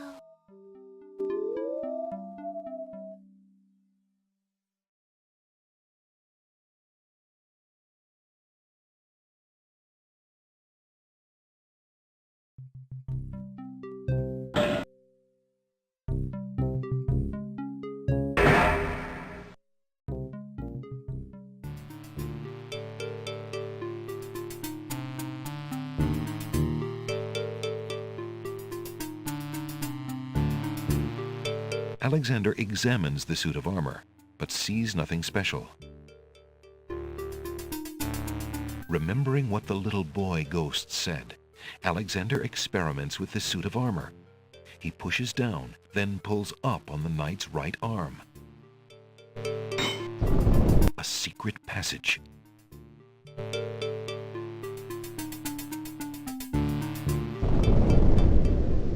Alexander hears the sound of voices coming from nearby.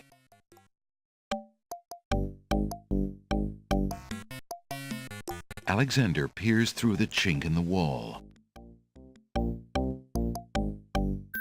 Captain, I've been hearing rumors from the guards who've been watching the princess. They say lately she's been pounding on her door and begging to be let out. Ain't none of my business, sir, but news like that is upsetting the other dogs. Ain't no guard in the castle who would willingly keep the princess anywhere she don't want to be. Hazred claims that a foreign intruder is here to assassinate her. That's why she's got to be kept under lock and key, right up until the wedding. Call me an old dog that can't learn new tricks, but I say the princess should be the one given the orders. Alhazred has been in charge for months, what with the king's death and Casima's mourning. Tonight, the wedding will seal it, and there's nothing we can do about it. Like him or not, he's our liege. Need I remind you of your oath to the crown? Aye, we've an oath. For the sake of the princess, we'll not be forgetting it. He'd just better treat her well. Speaking of the Wazir, what do you reckon he's keeping in that magical room of his? It's not a magic room.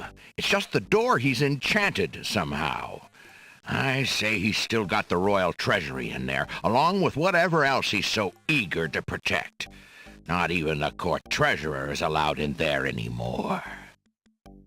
I heard him in the hall the other day. He was speaking of that door.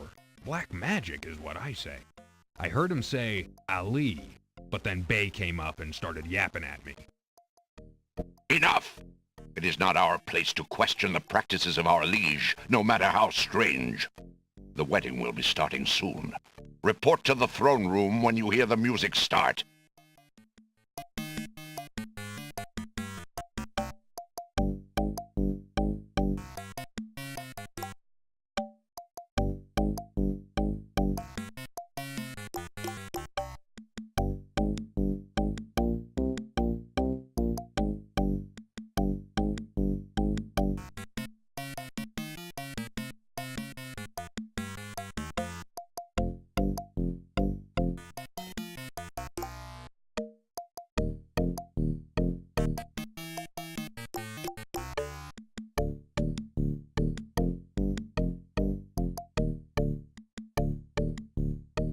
Phew, that was a climb.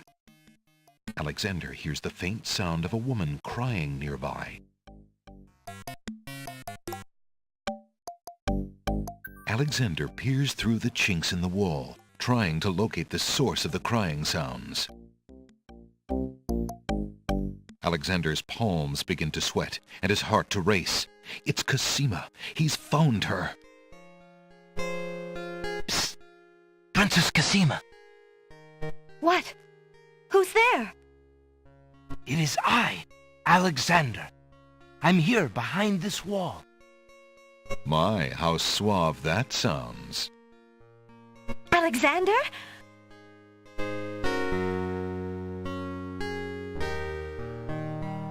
It really is you.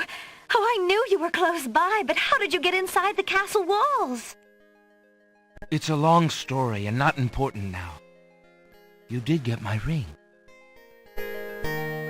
Oh, yes. It has brought me such comfort, Alexander, to know you were close by and had not forgotten.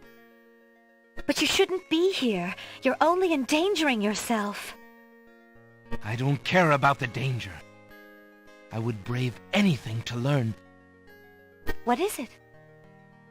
Alhazred, do you want to wed him, Casima? Oh, please believe me when I say that I never agreed to marry that man. Even when my father trusted Abdul absolutely. I never liked him. But with mother and father gone, I'm afraid there's no stopping him. If you do not wish to marry him, Casima, you shall not. I promise you. Only come with me now, and we shall escape. How? I cannot fit through this wall. Besides, do you think I could leave my kingdom, my people, in Abdul's hands? But Abdul would tear the castle apart if I were to disappear from my room. You shall have to do what you can to delay his plans from your end. I can't just leave you here. Alexander, do not despair for me. I have been safe in this room for nearly 6 months now. Abdul can be in no hurry, whatever he plans. After all, I'm to be his bride, am I not? I have been planning too, you see. I believe I can escape. If I can only get a chance to lay my hands on a weapon, there might be an opportunity in the hustle of the wedding. But Shh, just a moment more, then you must go. Let us not waste time with words. Please, let me just look at you, dear Alexander.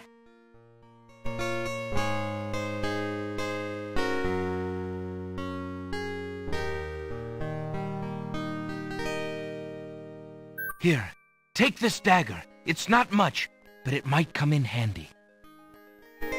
Why, it's perfect. This is just the sort of thing I've been looking for. Thank you, Alexander. I'll keep it close and use it if I must.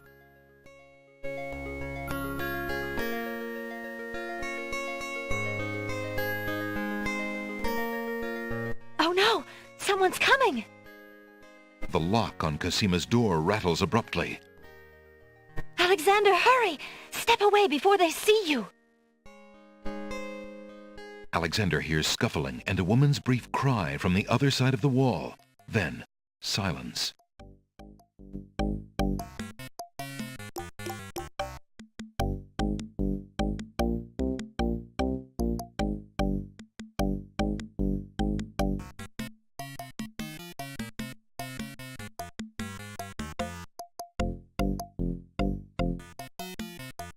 Alexander hears the sound of scratching coming from the other side of the wall.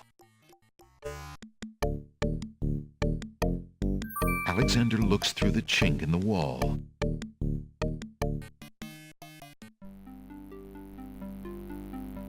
Dear Shadrach, salutations from the Society of the Black Cloak, etc., etc.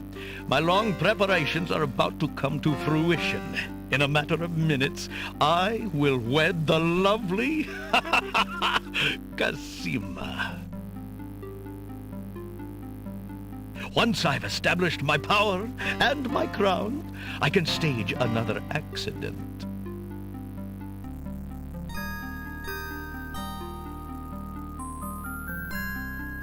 The princess has proven infuriatingly stubborn, as you know. She's becoming quite a dangerous little thorn in my side. In a way, it is a shame I have to kill her. She is lovely and would be amusing to keep around, but I can't risk her talking treason to one of the guards.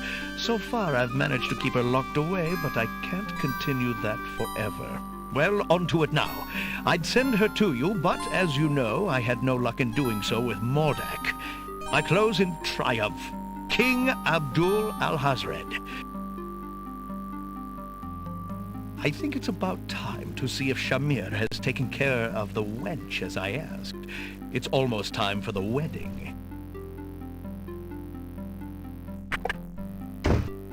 The Wazir's words fill Alexander with blazing anger and fear for Casima's life. That blackguard! That murderous swine! He'll not have his way if I have anything to say about it.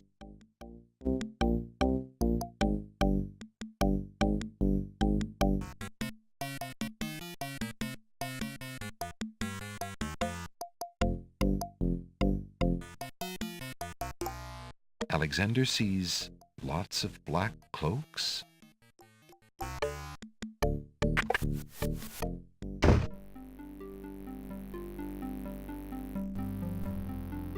A storage trunk sits at the foot of the bed.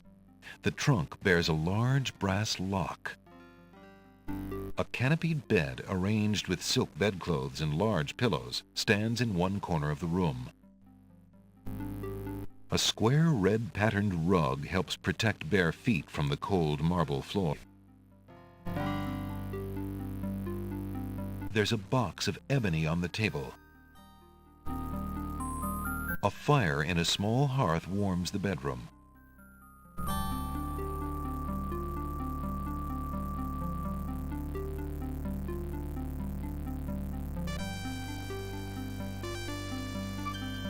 Alexander inserts the skeleton key in the trunk's lock and turns it. He hears a click. Alexander opens the trunk. The trunk contains some old leather books, a bottle of what looks like oily perfume, and a stack of correspondence. It looks like the owner of this trunk is quite the correspondent. The stack of letters appears to be ordered by date, because the top one is dated only a month ago. Alexander picks up the most recent letter and examines it. The letter is addressed to Abdul al-Hazred from the wizard Shadrach. It reads, "Greetings to a brother of the Black Cloak. I was sorry to hear of great Mordak's death, though he was a bit of a ninny at chess. It seems the plans for that little kingdom of yours are coming along. I must congratulate you on your handling of the king and queen. Isolating the islands so that no protest could develop was another brilliant stroke. It looks like there's not much left to stand in your way. Do as I recommended with the girl, and you shall have your crown." That fiend! Alexander opens the ebony box and looks inside.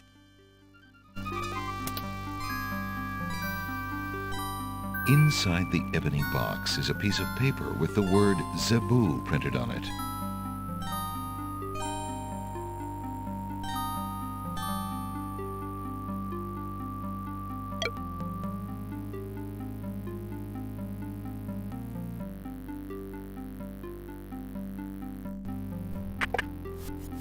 Alexander crawls back through the wardrobe to reach the secret passage.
Since the door on the west wall has no visible knob or handle, Alexander decides to try to open it with his voice.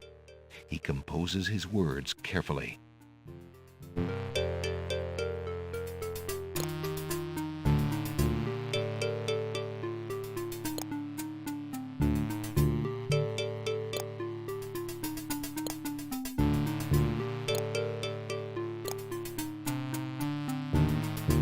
Listen, door. I would have you open. Ali Zebu.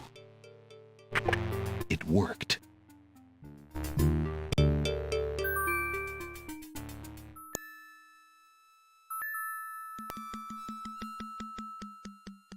Alexander pulls the drapery aside, curious as to what might lie underneath.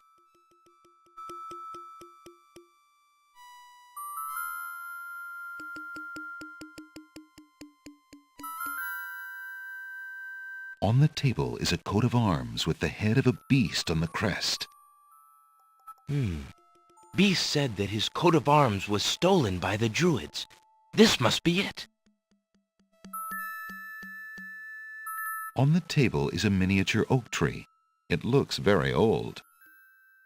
That must be the sacred miniature oak that the Druids thought the Winged Ones stole. On the table is a strange-looking stone that's giving off an odd, high-pitched noise. That must be the Isle of Wonders singing stone. Didn't the queens think that the beast had stolen it? On the table is a fleece made of gold. That fleece must belong to the Winged Ones, and they thought the Isle of Wonder had taken it.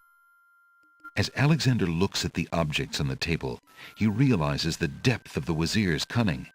It must have been the Wazir or an accomplice who stole that one thing most precious to each island, and then leaked rumors that one of the other islands was responsible.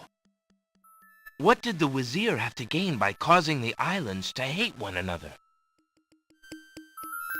Those trunks probably contain the kingdom's treasure, once guarded so well and used so wisely by King Caliphim, now in the hands of that blackguard Alhazred. Alexander is standing in the Castle of the Crown's treasure room. The soft-toned room seems very secure. Along the walls are trunks and caskets, probably full of the kingdom's treasure. In the middle of the room is a low table.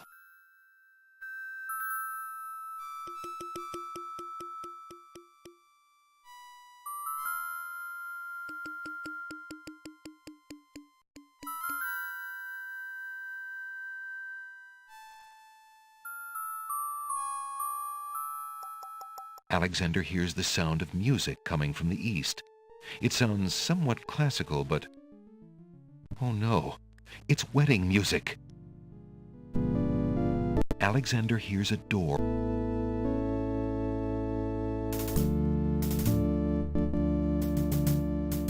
Alexander hears the sound of a guard's footsteps coming from the north. Wait, there are more footsteps approaching from the west. Now what?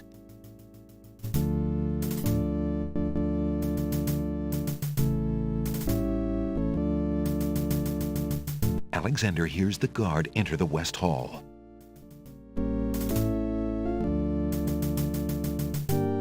Alexander sees nothing. Alexander looks cautiously around the Grand Hall, but there are no guard dogs to be seen. The wedding music is coming from behind those two large doors.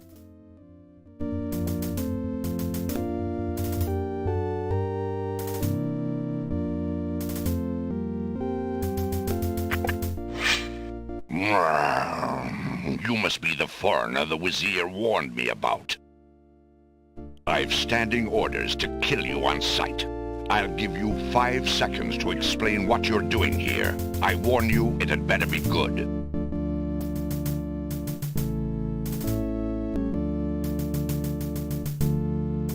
Wait. If you love your princess, you'll hear me out. The Wazir is not what he appears to be. Cosima is in terrible danger. I have proof that this is so. For your princess's sake, you must believe me. Let me see that. Saladin reads the letter, his sword point still against Alexander's throat. Alexander watches the guard dog's noble face darken with rage. This is treason. I'll have his throat. But how do I know this letter is not a forgery? You could have written this yourself. But I did not. Have you no doubts of your own about Alhazred? Don't you see? All he wants is the crown. Cosima is being coerced. We must stop the wedding. It is true. I have had my suspicions about the Wazir, especially when King Caliphim and Queen Alaria died. But I have seen Cosima with him several times. She appears to be quite happy, even enthusiastic. I don't believe she could love him if he truly were so wicked. I cannot believe for a moment that she loves that snake. Then see for yourself.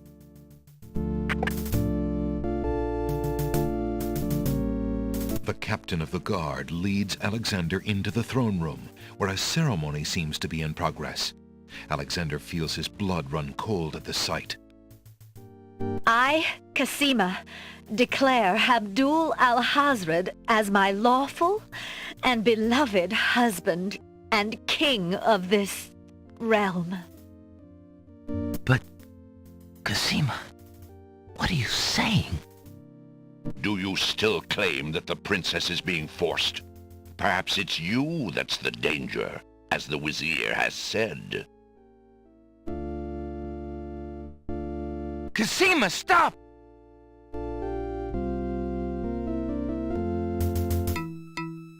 Prince Alexander here? This is an outrage! How dare you allow this traitor to get past you, Saladin? You stupid mutt! Can't you even keep the castle free of assassins during your own princess's wedding? Kill him! Kill him now! Lord Alhazred, with all due respect, you are not quite king yet, and this is a wedding ceremony, not an execution. What? How dare you contradict me, you flea-bitten mongrel! I gave a direct order. Obey me, or feel my wrath. Milady, I apologize for my behavior, but I am yours to command in all things. I wanted merely to hear your own wishes from your own lips. Tell me what it is that you wish me to do with this young man, and I will obey. Why, Captain, you heard my dear Abdul. If he wishes this atrocious young man's death, then I want nothing more than to see him get his wish. Obey thy liege now and always. As you wish, Princess. Just as Saladin prepares to run Alexander through with his sword, a shout is heard from the direction of the Grand Hall. Hold! In the name of the true king! King Caliphim and Queen Ilaria burst into the throne room, looking alive and well and full of wrath. Behind them, a line of supporters look prepared to battle, if necessary, for their beloved royal couple.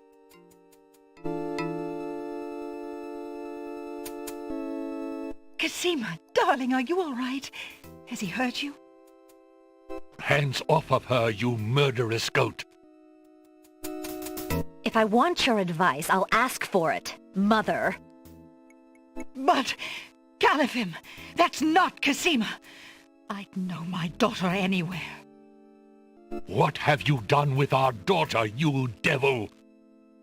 The lovely image of Cosima suddenly bursts into smoke and is replaced by the Wazir's genie. Why, you conniving serpent! Get him, guards! Saladin, your sword! Drat it all!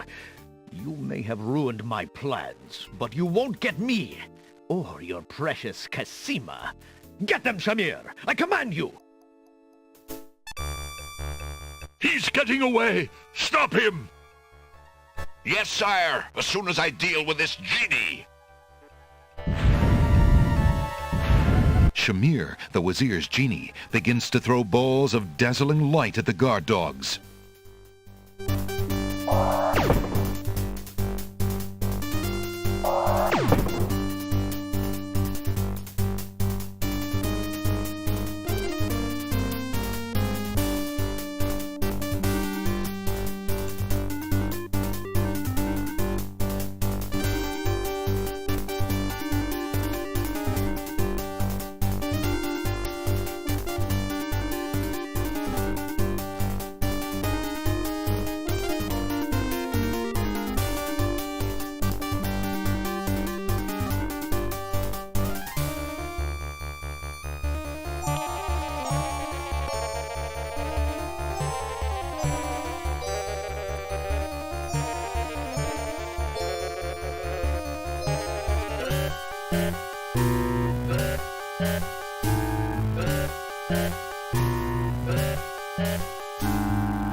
Alexander, be careful! Alhazred has a sword!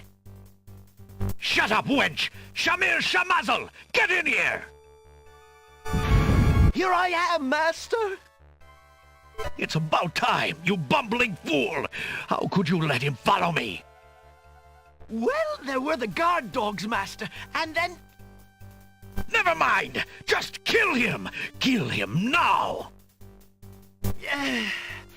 As you wish, master.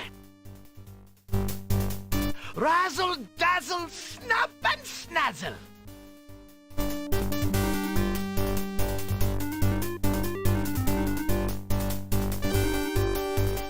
Look what I have here, my friend. Peppermint. Nice fresh peppermint. Razzle, dazzle. Forget the stupid peppermint. Don't you dare even think about it. Mint. Oh no, not now.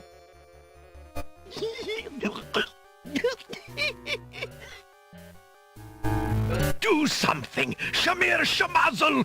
Kill him! Send a small... a ball of... light to frazzle. Dazzle Ball goes wild. Oh. Oh. You killed my genie. You idiot! Don't you know how valuable he was? You fool! I'll kill you myself for that outrage. So shall it be, Alhazred. I'm ready.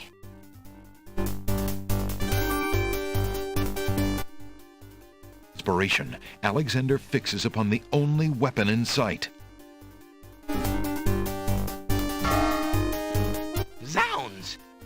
This sword must weigh a ton. Good. Then you shall only fail sooner, my prince.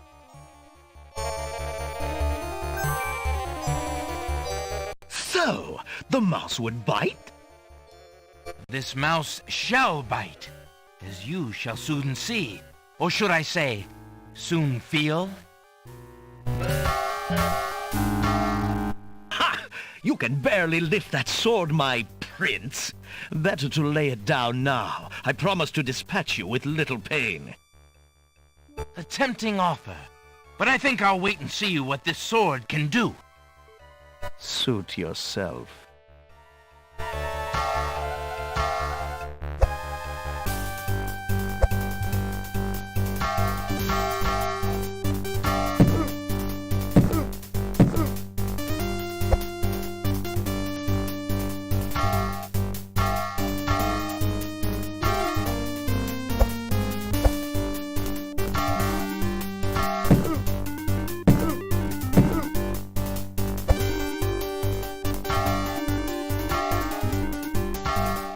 Alexander's arms start to tremble under the effort of wielding the huge sword. His muscles are nearing exhaustion. Ha! And so it ends. Not if I can help it, you murderer! Cosima thrusts the small dagger into Alhazred's shoulder with all her might. Ah! You dare raise a finger to me? You will regret that, princess. There's no reason to use that object there. That would serve no... But I forget. I stalk a kitten and turn my back to a lion. It wouldn't do to let you gather your strength again, my prince. Alhazred finishes off Alexander with one swipe of his sword. Forgive me. Alexander! No!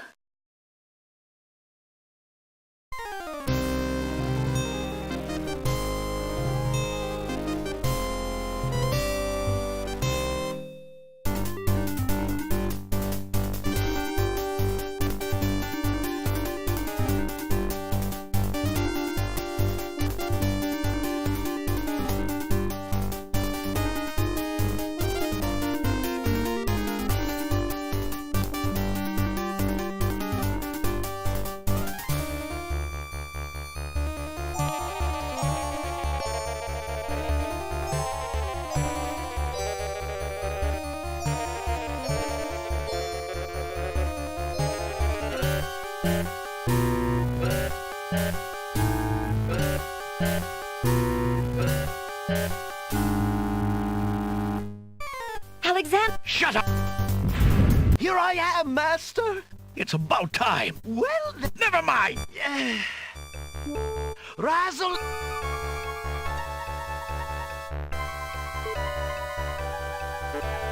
Look what I have here, Razzle. Forget.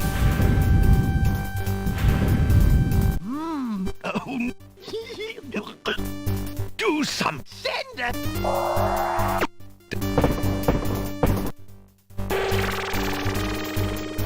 You kill. So shall... Inspiration. Zound! So, this mount... Ha! You can barely lift that... Attempt... So...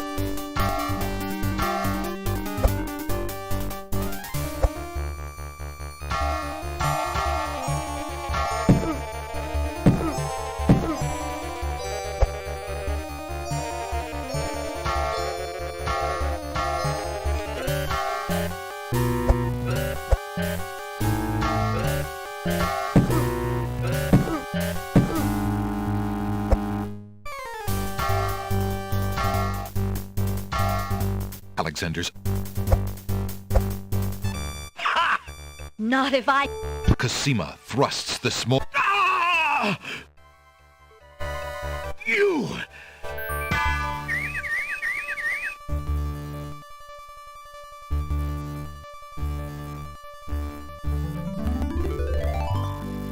Cosima!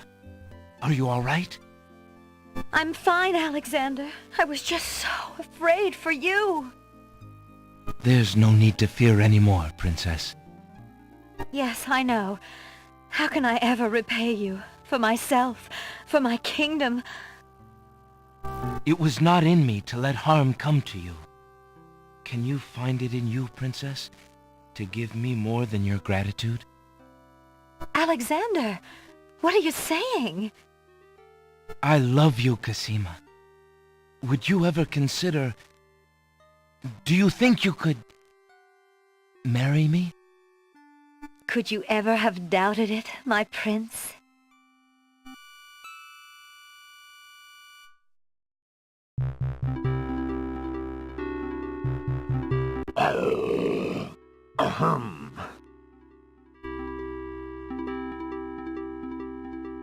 Oh! Guards! Princess Cosima, are you well? I'm quite well, thank you. Please take Abdul and put him in the dungeon. See to it that he gets a doctor. Yes, Majesty.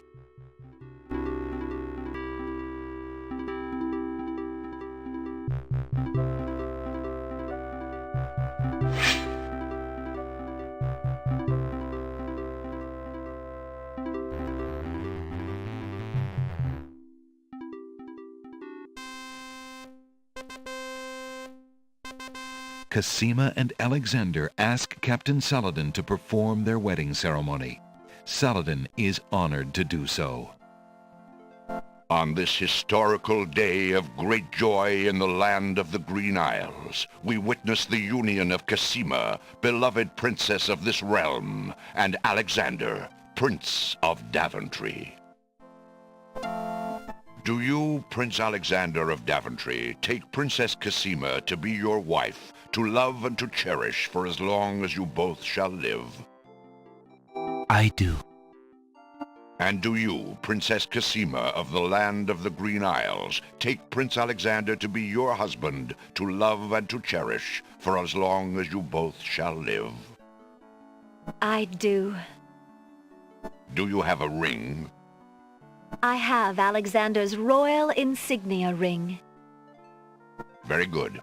Please place the ring on Cosima's finger. Who gives this bride to be wed? Her mother and I willingly give our daughter's hand in wedlock. Since the groom has no family present, I will speak on his behalf. Alexander, your union with this woman is sanctioned and recognized in the eyes of the community. Thank you, Saladin. Then, Alexander and Cosima, I now pronounce you man and wife. You may kiss the bride.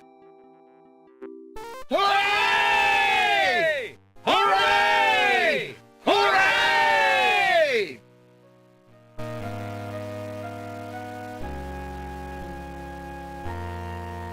Congratulations, my children. I have an important question for you both. Please hear me. Yes, sire?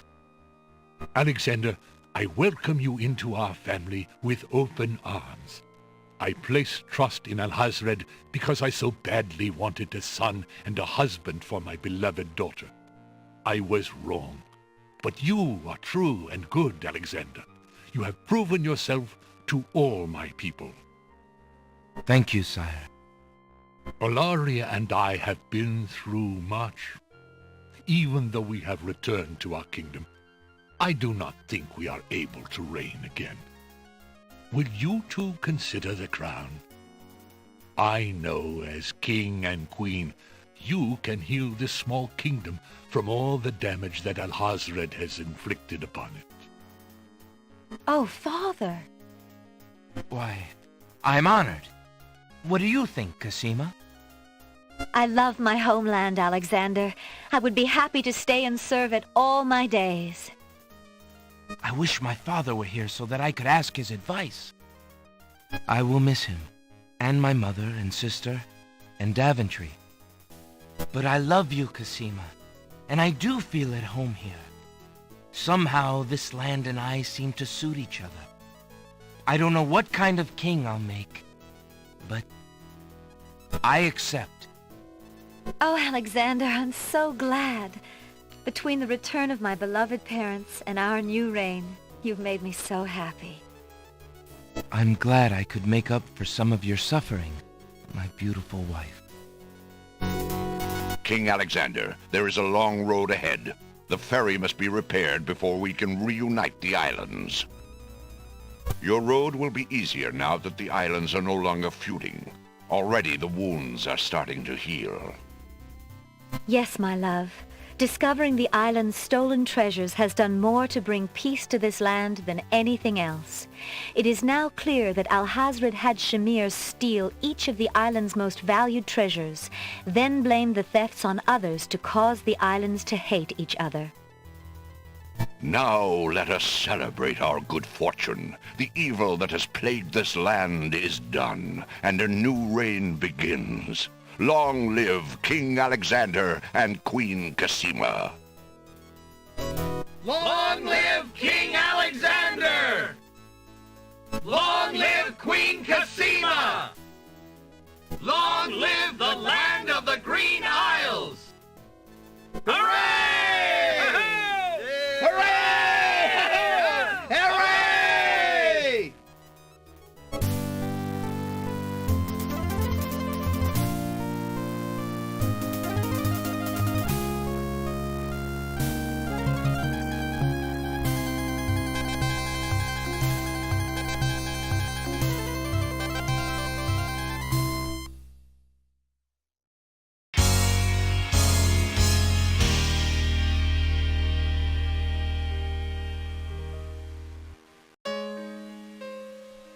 You seem so far away, and I just need to hear your voice.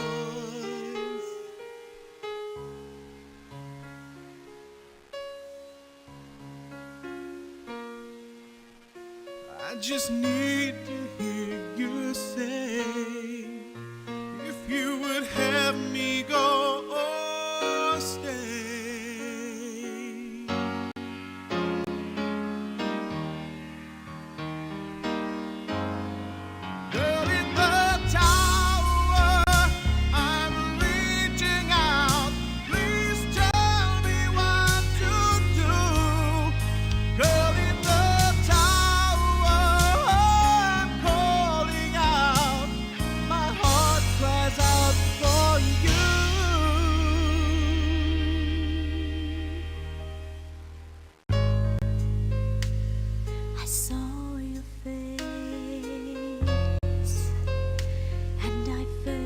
our souls embrace.